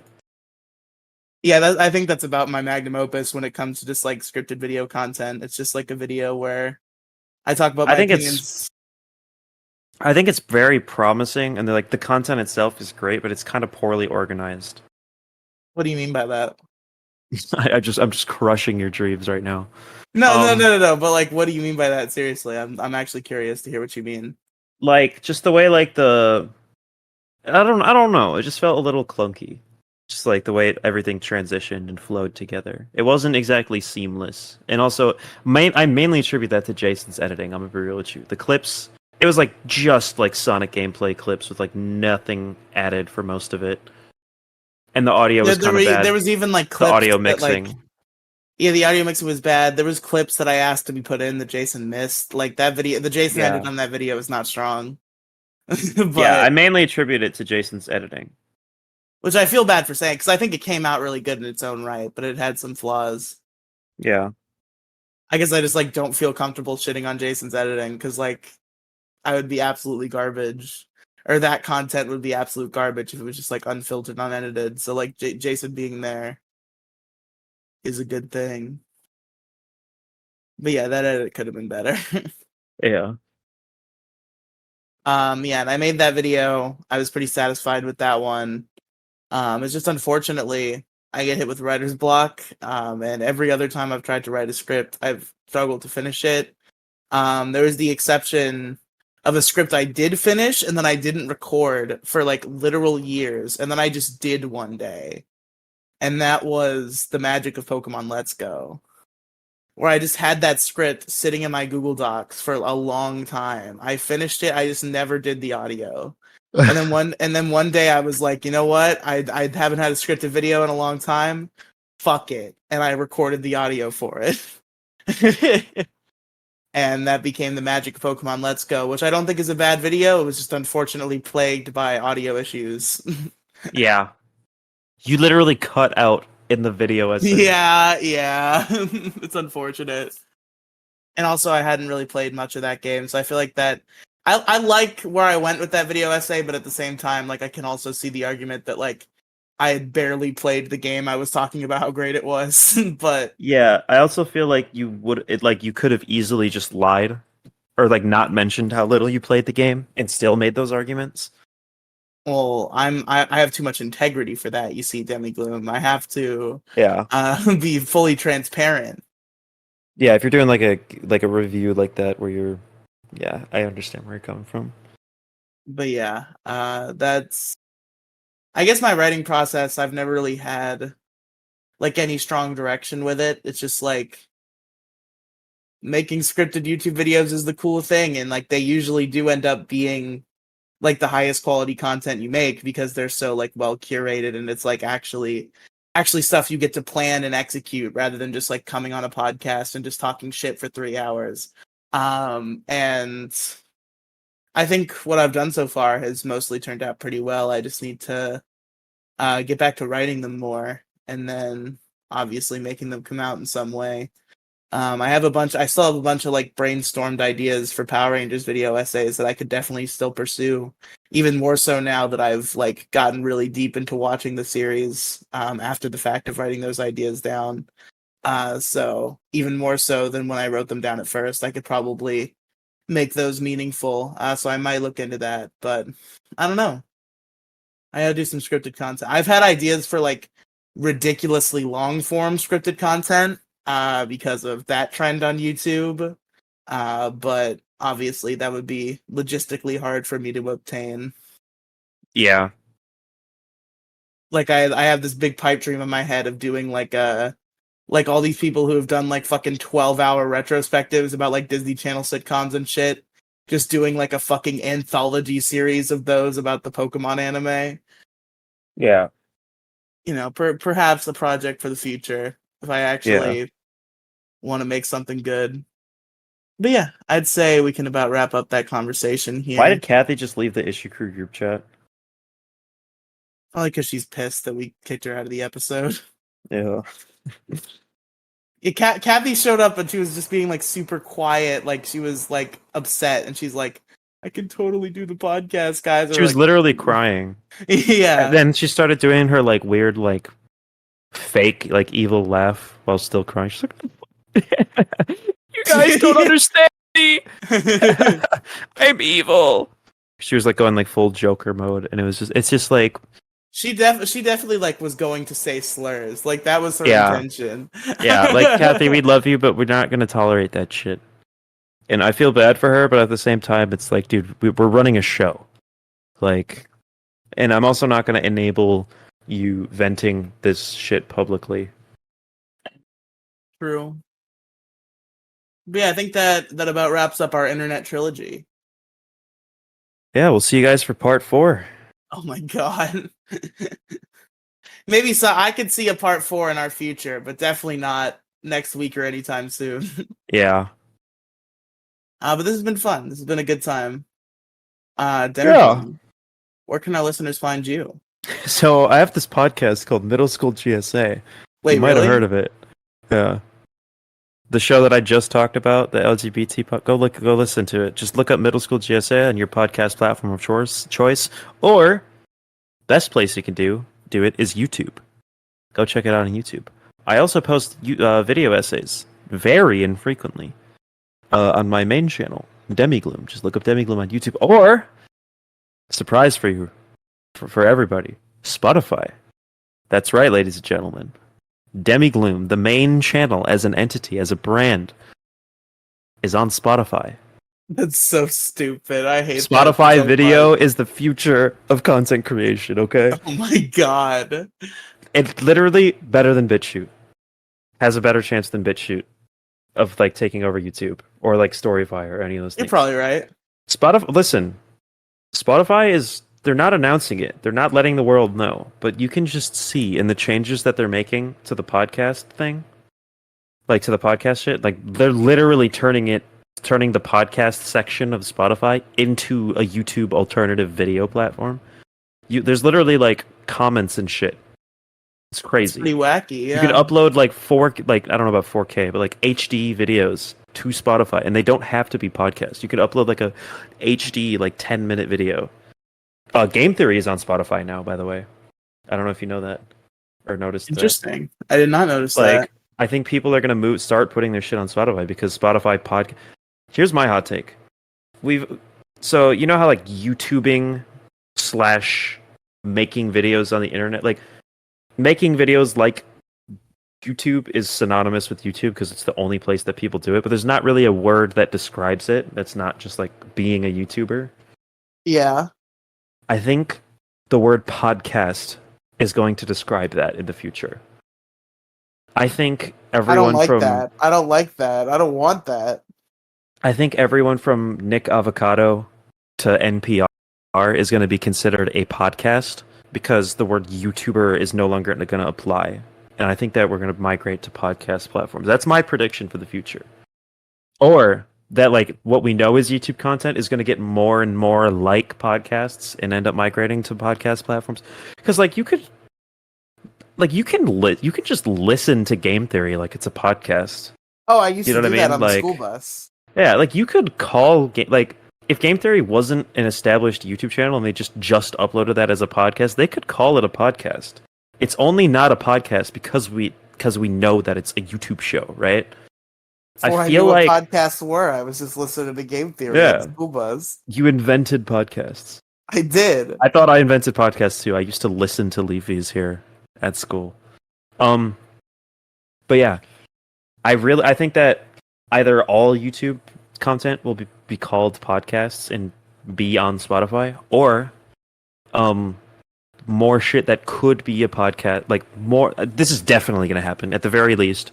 Shit like Game Theory that is YouTube content that could be a podcast is just going to be called a podcast and have video and have optional video along with it, or essential video along with it. Whether the video is optional or not doesn't really matter. That kind of shit is going to be called a podcast, and less things that are synonymous with YouTube are no longer going to be synonymous with YouTube, and they're going to find their way on podcast platforms, including Demigloom, the web series known as Demigloom. the web zone known as Demigloom. Demigloom is on Spotify. I only have the first video uploaded, but shortly I will be posting all of my main channel content to Spotify. And after when I post my next video, it's going to premiere on YouTube and Spotify. So I'm not going to try to migrate people to Spotify right now. I mainly have that in hopes that someday Spotify will be a viable video platform, and then in the future I will be able to be like, yeah, I'm on YouTube and Spotify. And also for people who like just want to listen to me talk, like it just like go on like if or like my podcast fans, you know what I mean? People who listen to Middle School GSA on Spotify can also just like quickly type in Demigloom on Spotify and listen to that. It's just more of a convenience thing.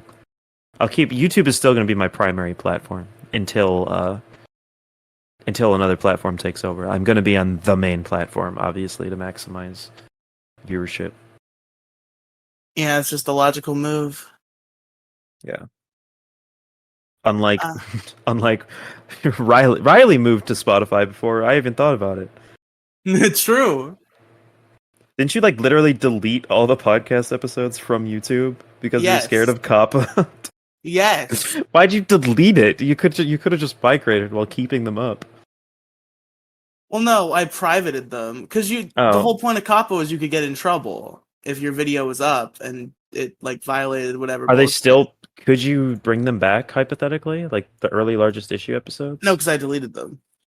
Oh, so you did delete them? No, but after the fact. Why'd you delete them? Because they were already on the mega feed, and I was committed to the mega feed at that point. That's so stupid. So when I reestablished my main channel, I just like when I unprivated all the videos and I just like deleted all the podcasts because they were on the mega feed. That is so. Do you agree that like do you regret doing that at this point? No, because they didn't have any comments on them or anything. It doesn't matter.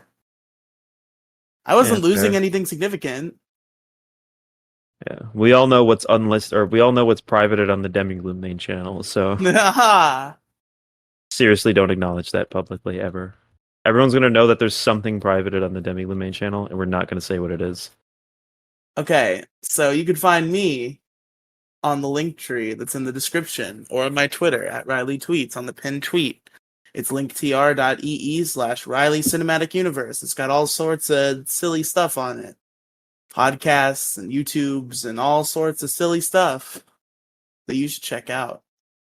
Thank you for listening, gamers, to the Issue Crew. We'll join you next week for a new topic, finally.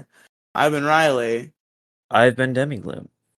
And we will see you next time.